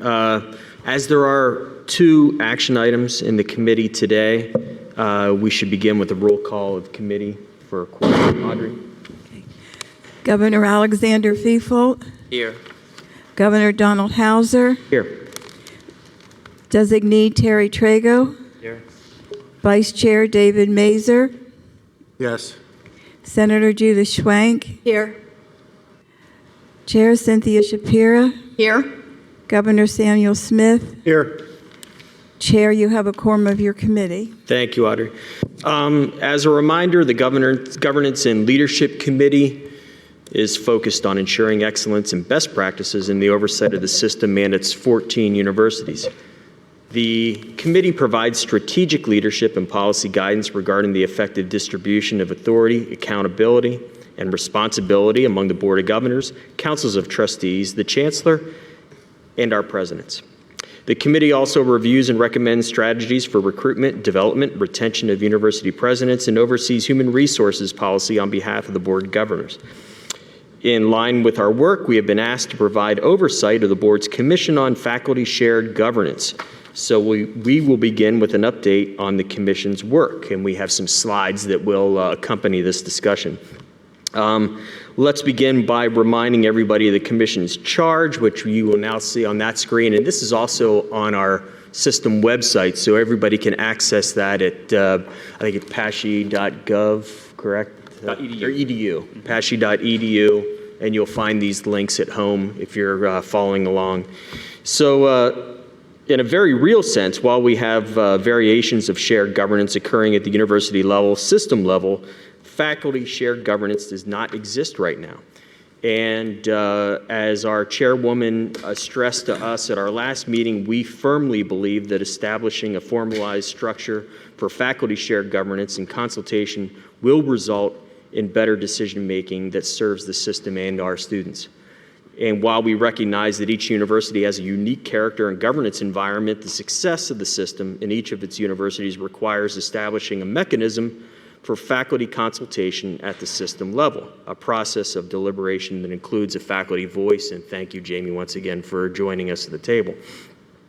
We are striving to strengthen the system's governance and accountability as part of this redesign, prioritizing efforts that will help us focus on being more outcomes-oriented and ensuring there is transparent strategy planning, budgeting, and resource allocation.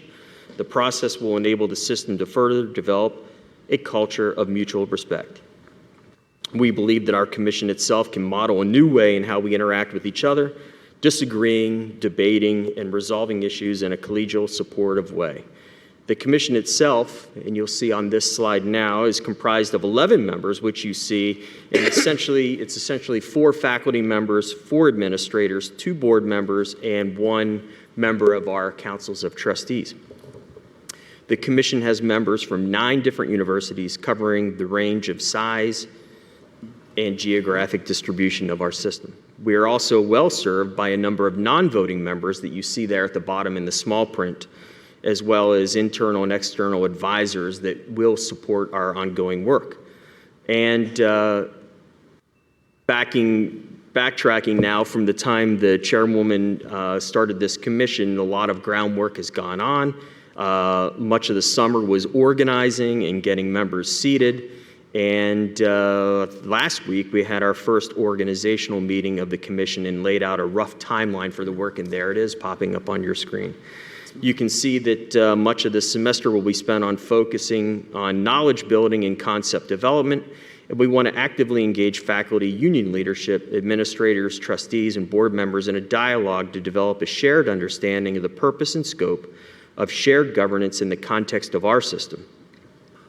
We want to do a deep dive with conversations with stakeholders to help ascertain the following. How do we create an environment of healthy tension that is productive towards solving problems? What concrete specific problems we hope to address with shared governance at the system level, and what are the common elements of good shared governance that can translate across our system? And finally, what role, if any, should the Board of Governors play in establishing expectations for shared governance at the university level? We'll spend some time this semester developing guiding principles for how the Commission will form its recommendations. But what matters foremost is that we listen to everybody at the table as we try to come up with some sort of plan that we can bring forward. We cannot come into this process with a preconceived notion of what those solutions must be. I think they have to be driven by the members at the table. So even if it means going slow or slowing our timeline down, we must take the time to truly engage with each other and have a deep dialogue. On this timeline, we would hope to spend much of the next semester developing concepts for recommendations, gathering stakeholder feedback, and then refining those concepts. So we aim to bring recommendations to this board in either April or July, depending on how this process shakes out and how speedily we can get things done, considering we are breaking new ground. So next slide, the immediate next steps. We intend to offer our commission members a sort of system-level orientation similar to what we have all done as board members and new presidents, and what we've received as each of us has stepped into our roles, so they can understand the work that occurs at the system level. We will begin to define how we will gather data and conduct interviews with stakeholders so we can begin learning what is on their minds, so people in the system, academic officers, and everybody prepare to be interviewed and get your thoughts on how we're going to move forward. Faculty the same. So we're going to hold a one-day workshop in November, and this will allow us to hear from individuals at the local, state, and national level on this issue, and I'll refer you back to the advisors that we have advising us on this effort. So we'll gain an understanding of what shared governance looks like at campuses by developing a sort of inventory of what currently exists, and that will help advance our discussions going forward as we seek to identify common practices that might translate well to this system. So there's a lot to do, and we're excited to get underway and excited for our November meeting where we'll meet in person and go over some data. And building on what the chairwoman said yesterday, we're excited to have the support of the Interim Faculty Council. This 14-member body comprised of elected faculty members will be an invaluable sounding board for our process. So thank you to IFC members for agreeing to serve. I know we had a couple here yesterday. I don't know if they're in the audience today, but thank you again for serving. And on the staff level, Randy and Donna have agreed to lend their assistance to us in doing this heavy lift. And I'll turn to page 55, or no, we're going to hold that. But anyways, that's the update. So I'm going to leave it to Randy, Donna are at the table. They have microphones if there's any questions that anybody has on the process so far.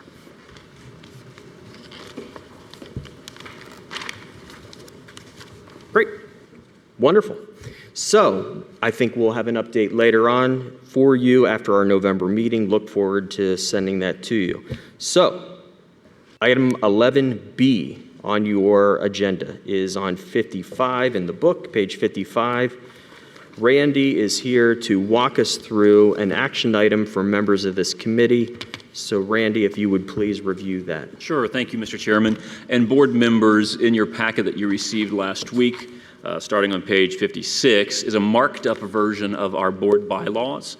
Every year or so, Andy and I will sit down and take a look at the bylaws and ponder if there's anything that needs to be suggested for edit based on just how operations change and how the board dynamic evolves.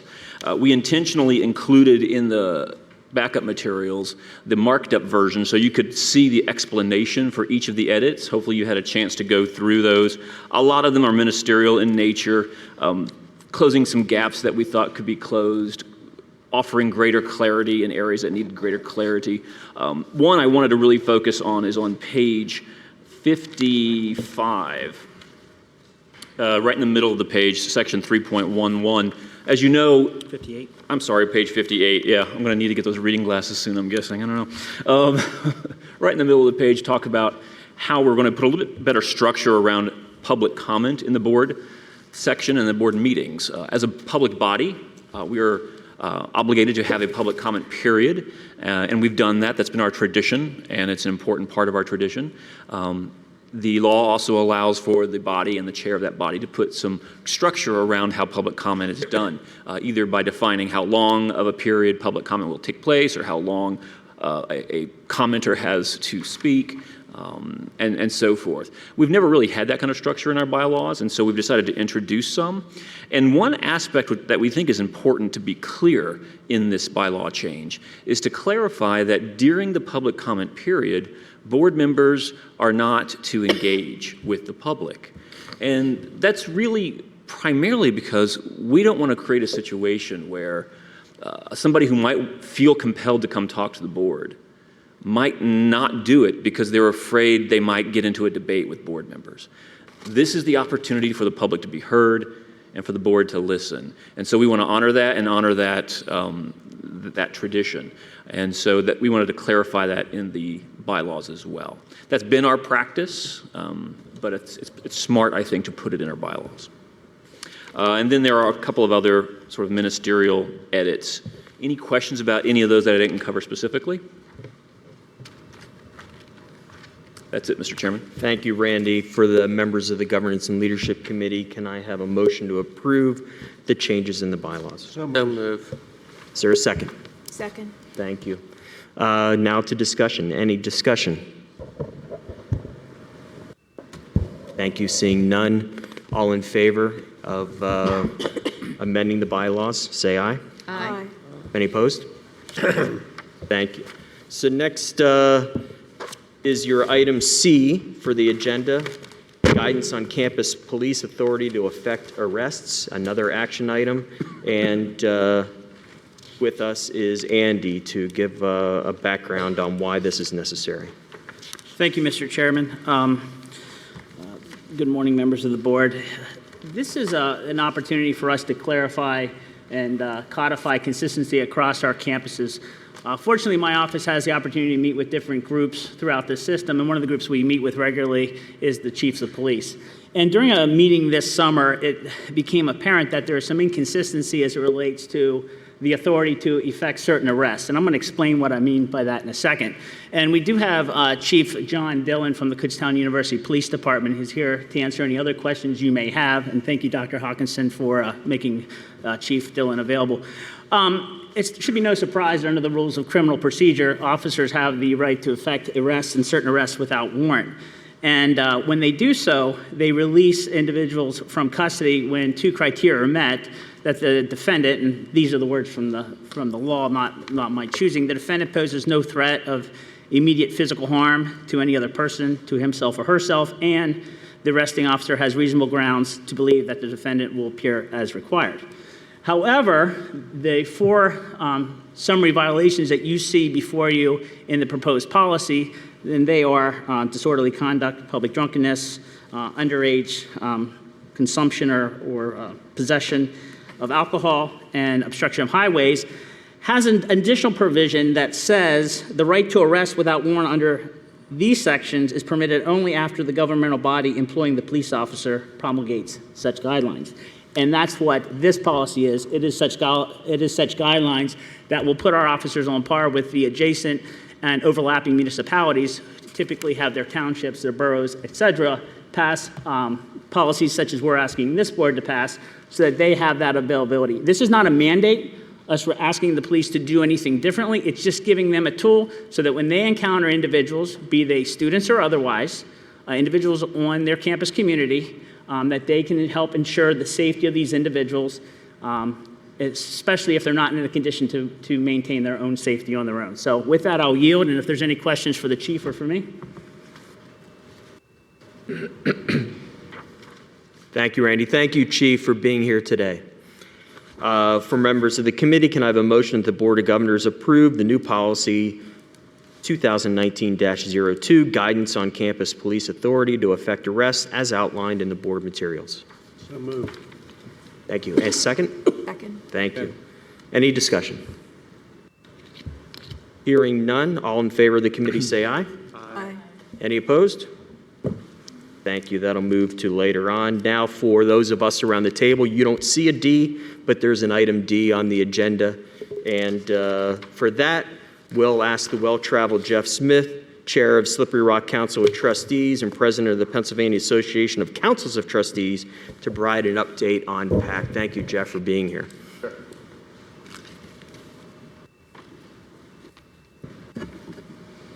How do I change slides, Randy? All right. I'll do it. Well, good morning. And it really is, it's always an honor to be here and get a chance to spend time with all of you. First, last month, I just want to give you a quick update on what PAC's been doing and what we're planning on doing over the next few months. The big thing last month, we had 3 regional meetings. One was at Slippery Rock, one was at East Stroudsburg, and one was at Kutztown. And in addition to giving me the chance to enjoy Route 80 twice, they were really, really good meetings and very productive. In the past, up until about 5 years ago, PAC would have 2 meetings a year. One was on a campus, one was in Harrisburg. It turned into a bit of an arms race between the universities, trying with all the effort they had to put into those meetings. So we went back to having 2 meetings a year in Harrisburg. Last year, one of our committees made a recommendation to go to regional meetings, possibly one in the fall, one in the winter, that would be at campuses. That gave people the chance to see campuses again, which they did like, although at a lower level. And it also was intended to encourage attendance. You know, a day trip to a nearby campus doesn't take quite as much time as the overnight trip to Harrisburg does. So, Randy? And the results, it turned out, I believe, was very successful. A year ago at the fall meeting in Harrisburg, we had 32 trustees attend. This year, between the regional meetings, 55 trustees were able to participate. It's not to say we don't have a ways to go, but I think it's definitely an improvement over the past and demonstrates some good engagement. As far as the content, the Chancellor gave an update at all 3 meetings, either by Zoom or in person. Because he's such a rock star, the trustees love it when they get a chance to talk to him. So thank you for participating. We spent time talking about how can we attract more candidates to be student trustees. You know, for a position that's very prestigious, you know, we have campuses that only have 1 or 2 people apply. Now, we've been lucky because those 1 or 2 people have been really good candidates, but just as we've worked to increase the pool of our appointed trustees, we want to do what we can for the student trustees.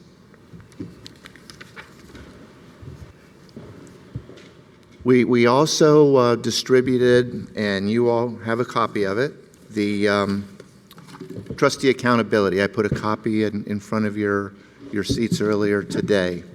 I've talked about this a lot with you. This is the final product that talks about trustee accountability, the job description, statement of commitment, and ideas on evaluation. And at each of the PAC meetings, I encouraged all of the trustees to take them back, talk to their councils, and hopefully use them. But that's about as far as PAC can go. You know, we can make those suggestions, we can make recommendations, but we can't dictate that universities need to. I really think that it's important. It gives the individual a chance to reflect on their performance over the year, and it also provides some quantitative information for the governor's office at appointment and reappointment time. But at this point, it's still voluntary, and really, unless the Board of Governors or the Chancellor wants to say, you folks need to do this, that's where it's going to stop. So I would encourage the board and the Chancellor to give that some strong consideration about saying, you know what, we really do want trustees to do annual evaluations, and this is a good starting point. Cody Jones was just as much of a road warrior, except I think he took the southern route and went on the turnpike as opposed to 80. But he did a phenomenal job talking about the legislative analytics and the proposed Act 188 changes. So, Representative Roy, next time somebody from Edinburgh University comes in to meet with you and says, did you know that you rank 6th in terms of all state reps, in terms of state system alumni? You'll know that they were probably at that PAC meeting and got that information. So anyways, all the meetings, I thought they were super successful. But one of the things that was really amazing to me, you know, everybody always talks about their university is different. We're all diverse. But sitting in those regional meetings, the topics that got the attention of the different groups varied from group to group. And to me, that really was the evidence that there is some diversity. you know, on the west coast of the state, you know, there was a lot of excitement about the analytics and how we could use that when we went out and talked to people. In the northern tier group, they were all about the chancellor's visit and talking to him and asking him all kinds of questions. And in the southeast, Cody and his Act 188 changes drew way more attention than at the other meetings. So it's not good or bad. It was just an interesting view that, for me at least, it was the first time I've really seen, yep, we really are different universities. Moving forward, right now we have three main initiatives we're working on. One, you know, we've done the job description for the trustee. Now we're working on job descriptions for the PACT officers, for the president, for the first vice president, the treasurer, to really identify what we do and what we should do. Because as we've become more engaged with the state system as a body, you know, we can't be redefining ourselves every other year when there's a new president. So we're trying to formalize that. Likewise, the bylaw changes that we're looking at. We've made some bylaw changes. Now we're looking at succession planning. You know, when we were sort of an inward-focused group, we didn't have to worry about that so much. But now that we're becoming part of a bigger system, we want those transition to be seamless. You know, from me to the next person to the next person. We don't want to skip a beat. We don't want to change too much. Although there may be some that will be grateful for some change on the next transition. But for the most part, I think it's important that we do that.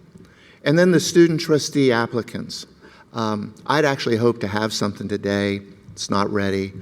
But one of the thoughts is we're putting together, as part of the outreach to students from talking to them at the regional meetings, we're working on a video, a real short video based on the trustees. Hopefully we'll have one from each of the schools that we can then put into a single video, just talking about why it's important to be a student trustee. You know, why it's important to be one for the university and why it's important to the individual. I have a fourth one up there that's a desired project. That is working on the trustee selection process refinements. I think, you know, you've listened to me now for at least 3 of these meetings talking about the selection process and why I think that it's important. You know, because we need to have the best possible trustees if we're going to be the most engaged trustees. And I mean, I know almost all the trustees now. We have a good bunch. But as they go out, I'm hoping we can become even better. I'm hoping my replacement is better than what I am. Good. And while we're talking about appointments, and why this is, I think this is really an important thing for this meeting in particular, to talk to you, and I'm actually asking for your help on this. You know, excluding student trustees, there's 140 appointed positions. Now today we have 7 vacancies and 65 trustees with expired terms. So, you know, 72 out of 140 being in limbo, I mean, it does hurt the engagement if you don't know when the next call is going to come. Now, I do know that the governor's office is working on this, and I think they have their preliminary, a lot of preliminary work done. So I believe a lot of these will be going to the Senate fairly short in the near future. The one concern I have, and what I guess I would ask for some help, is I don't believe at this point that the new trustees that they're considering appointing are aware of this document that talks about, you know, what our committee came up with, what we thought was important for a trustee to have. And, even if it would delay sending those appointments over for a few weeks or a month, I think it would be great if, when they talk to the potential trustees, they share this document with them so that people really know what they're jumping into. Because, if they don't know what the expectations are before they sign up, it's really not fair to hold them to those expectations after they're there. And we're going to be replacing half the people. The next shot at that many people will be 2025. And, I don't think we want to wait another 6 years to have that sort of an opportunity. So my suggestion, my request would be that work with the governor's office to encourage them to consider using this and share it with the prospective trustees. And I think that way people come in wide-eyed. They'll know what we're trying to do. And I think you'll see the results of that over the next several years. So that was everything I had to talk about today. If anybody has any questions, be glad to hear them. Otherwise, thanks again for letting me be here. I know I speak for all the trustees. They really appreciate our group having a voice at this meeting. Thank you, Jeff, for your report. Thank you for your continued leadership and for driving across the state to be with us today. We appreciate it. It's great. Thank you. Madam Chair, that completes the work of the committee, and at this time, I'd adjourn it. Don, thank you very much. Jeff, thank you also so much. This is also interesting to me, again, getting back to the point about pursuing so many things that are related to each other on parallel tracks. The work you've taken on voluntarily to really think about and enhance the whole trustee process, experience, and expected outcomes of what the trustees are doing is really terrific. And as I said, you're not being paid to do it, and it's very, very much appreciated. Thank you for being part of the team. Dawn, many thanks to you and your committee for just not only excellent work, which is, again, moving along in parallel with the other work, but for doing it so expeditiously. I know I always complain about timelines being too long for so many things, but you and your committee got all of this organized, with, especially with regard to the faculty shared governance item so quickly. And for that, I also thank ABSCUF and ABSCUF leadership that helped with the process of elections on campuses to set up the council. All right. So at this point, I would like to move all of the action items from both the Student Success Committee and the Governance and Leadership Committee in one motion, unless any board member wishes to separate any of those action items out. Okay, may I have a motion then? So moved. Second, thank you. Any discussion from the board?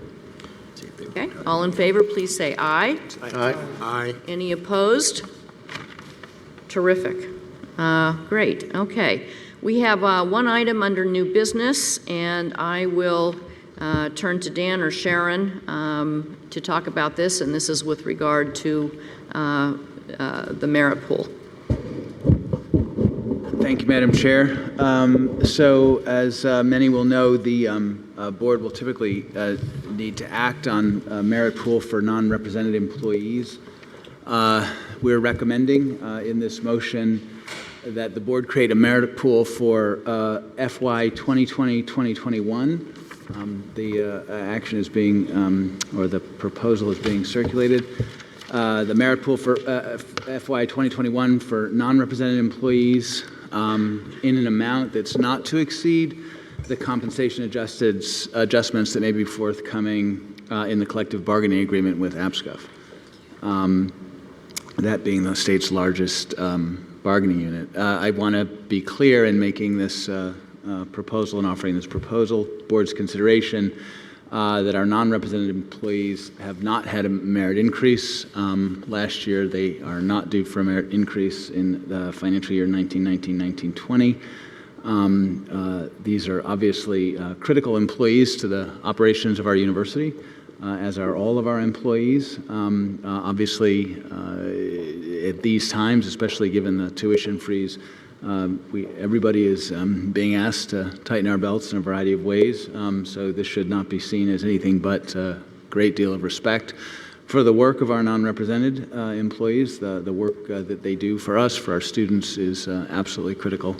At this time in 1920, it's just not fiscally responsible to take a merit action. So the pool will be available for 2021, not to exceed the amount, as I said, that may be forthcoming in the collective bargaining agreement. That will be distributed in the normal way with respect of employee performance. And I'm happy to take any questions.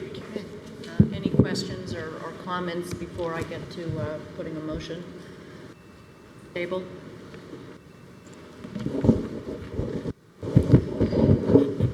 Okay, I am going to forward a motion that the Board of Governors approve a merit pool for fiscal year 2020-21 for non-represented employees to follow the pattern of compensation adjustments for that fiscal year in the forthcoming collective bargaining agreement with APSCUF.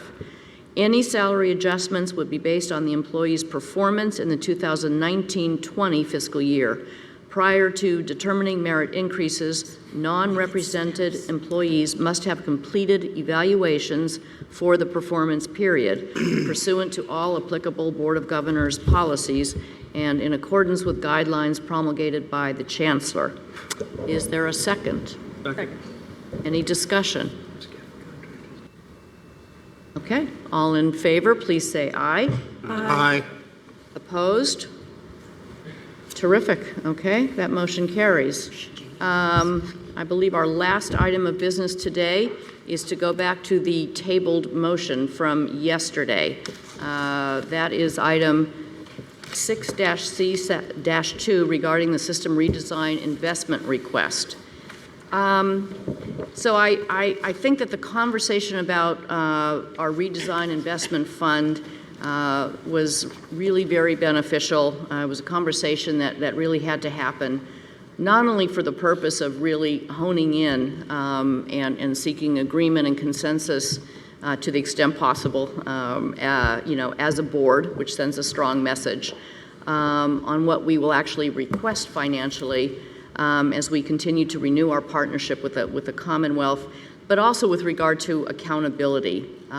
We have put a stake in the ground about being accountable to our stakeholders and to the Commonwealth for ensuring those resources are used not just efficiently, but effectively, and will show a maximum return on that investment for our students.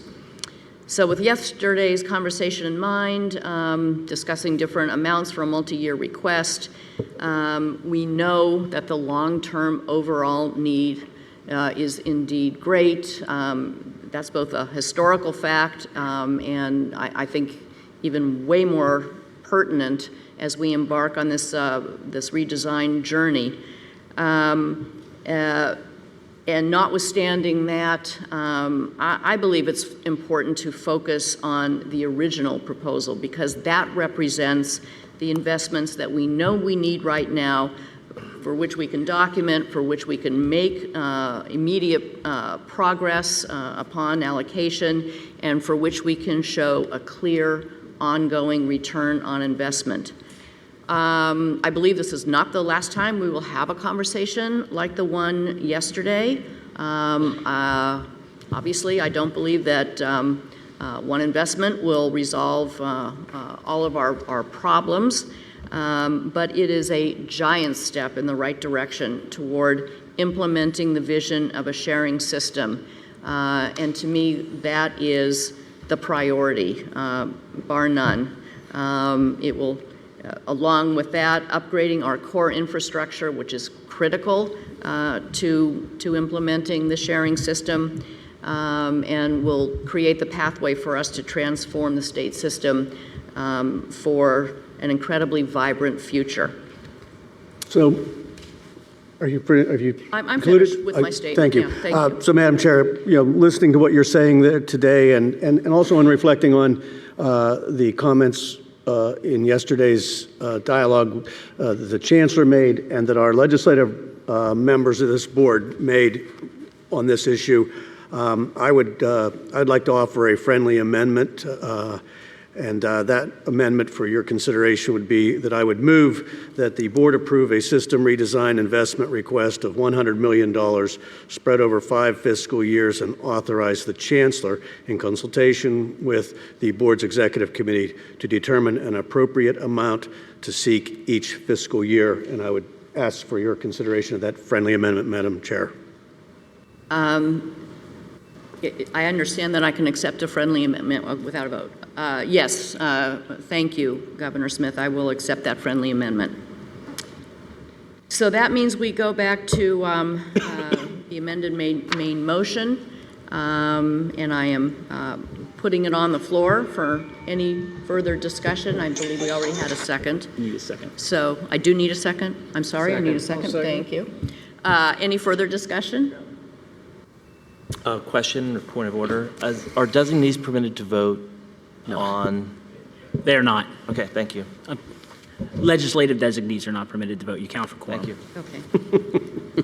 Thank you. An important point of information.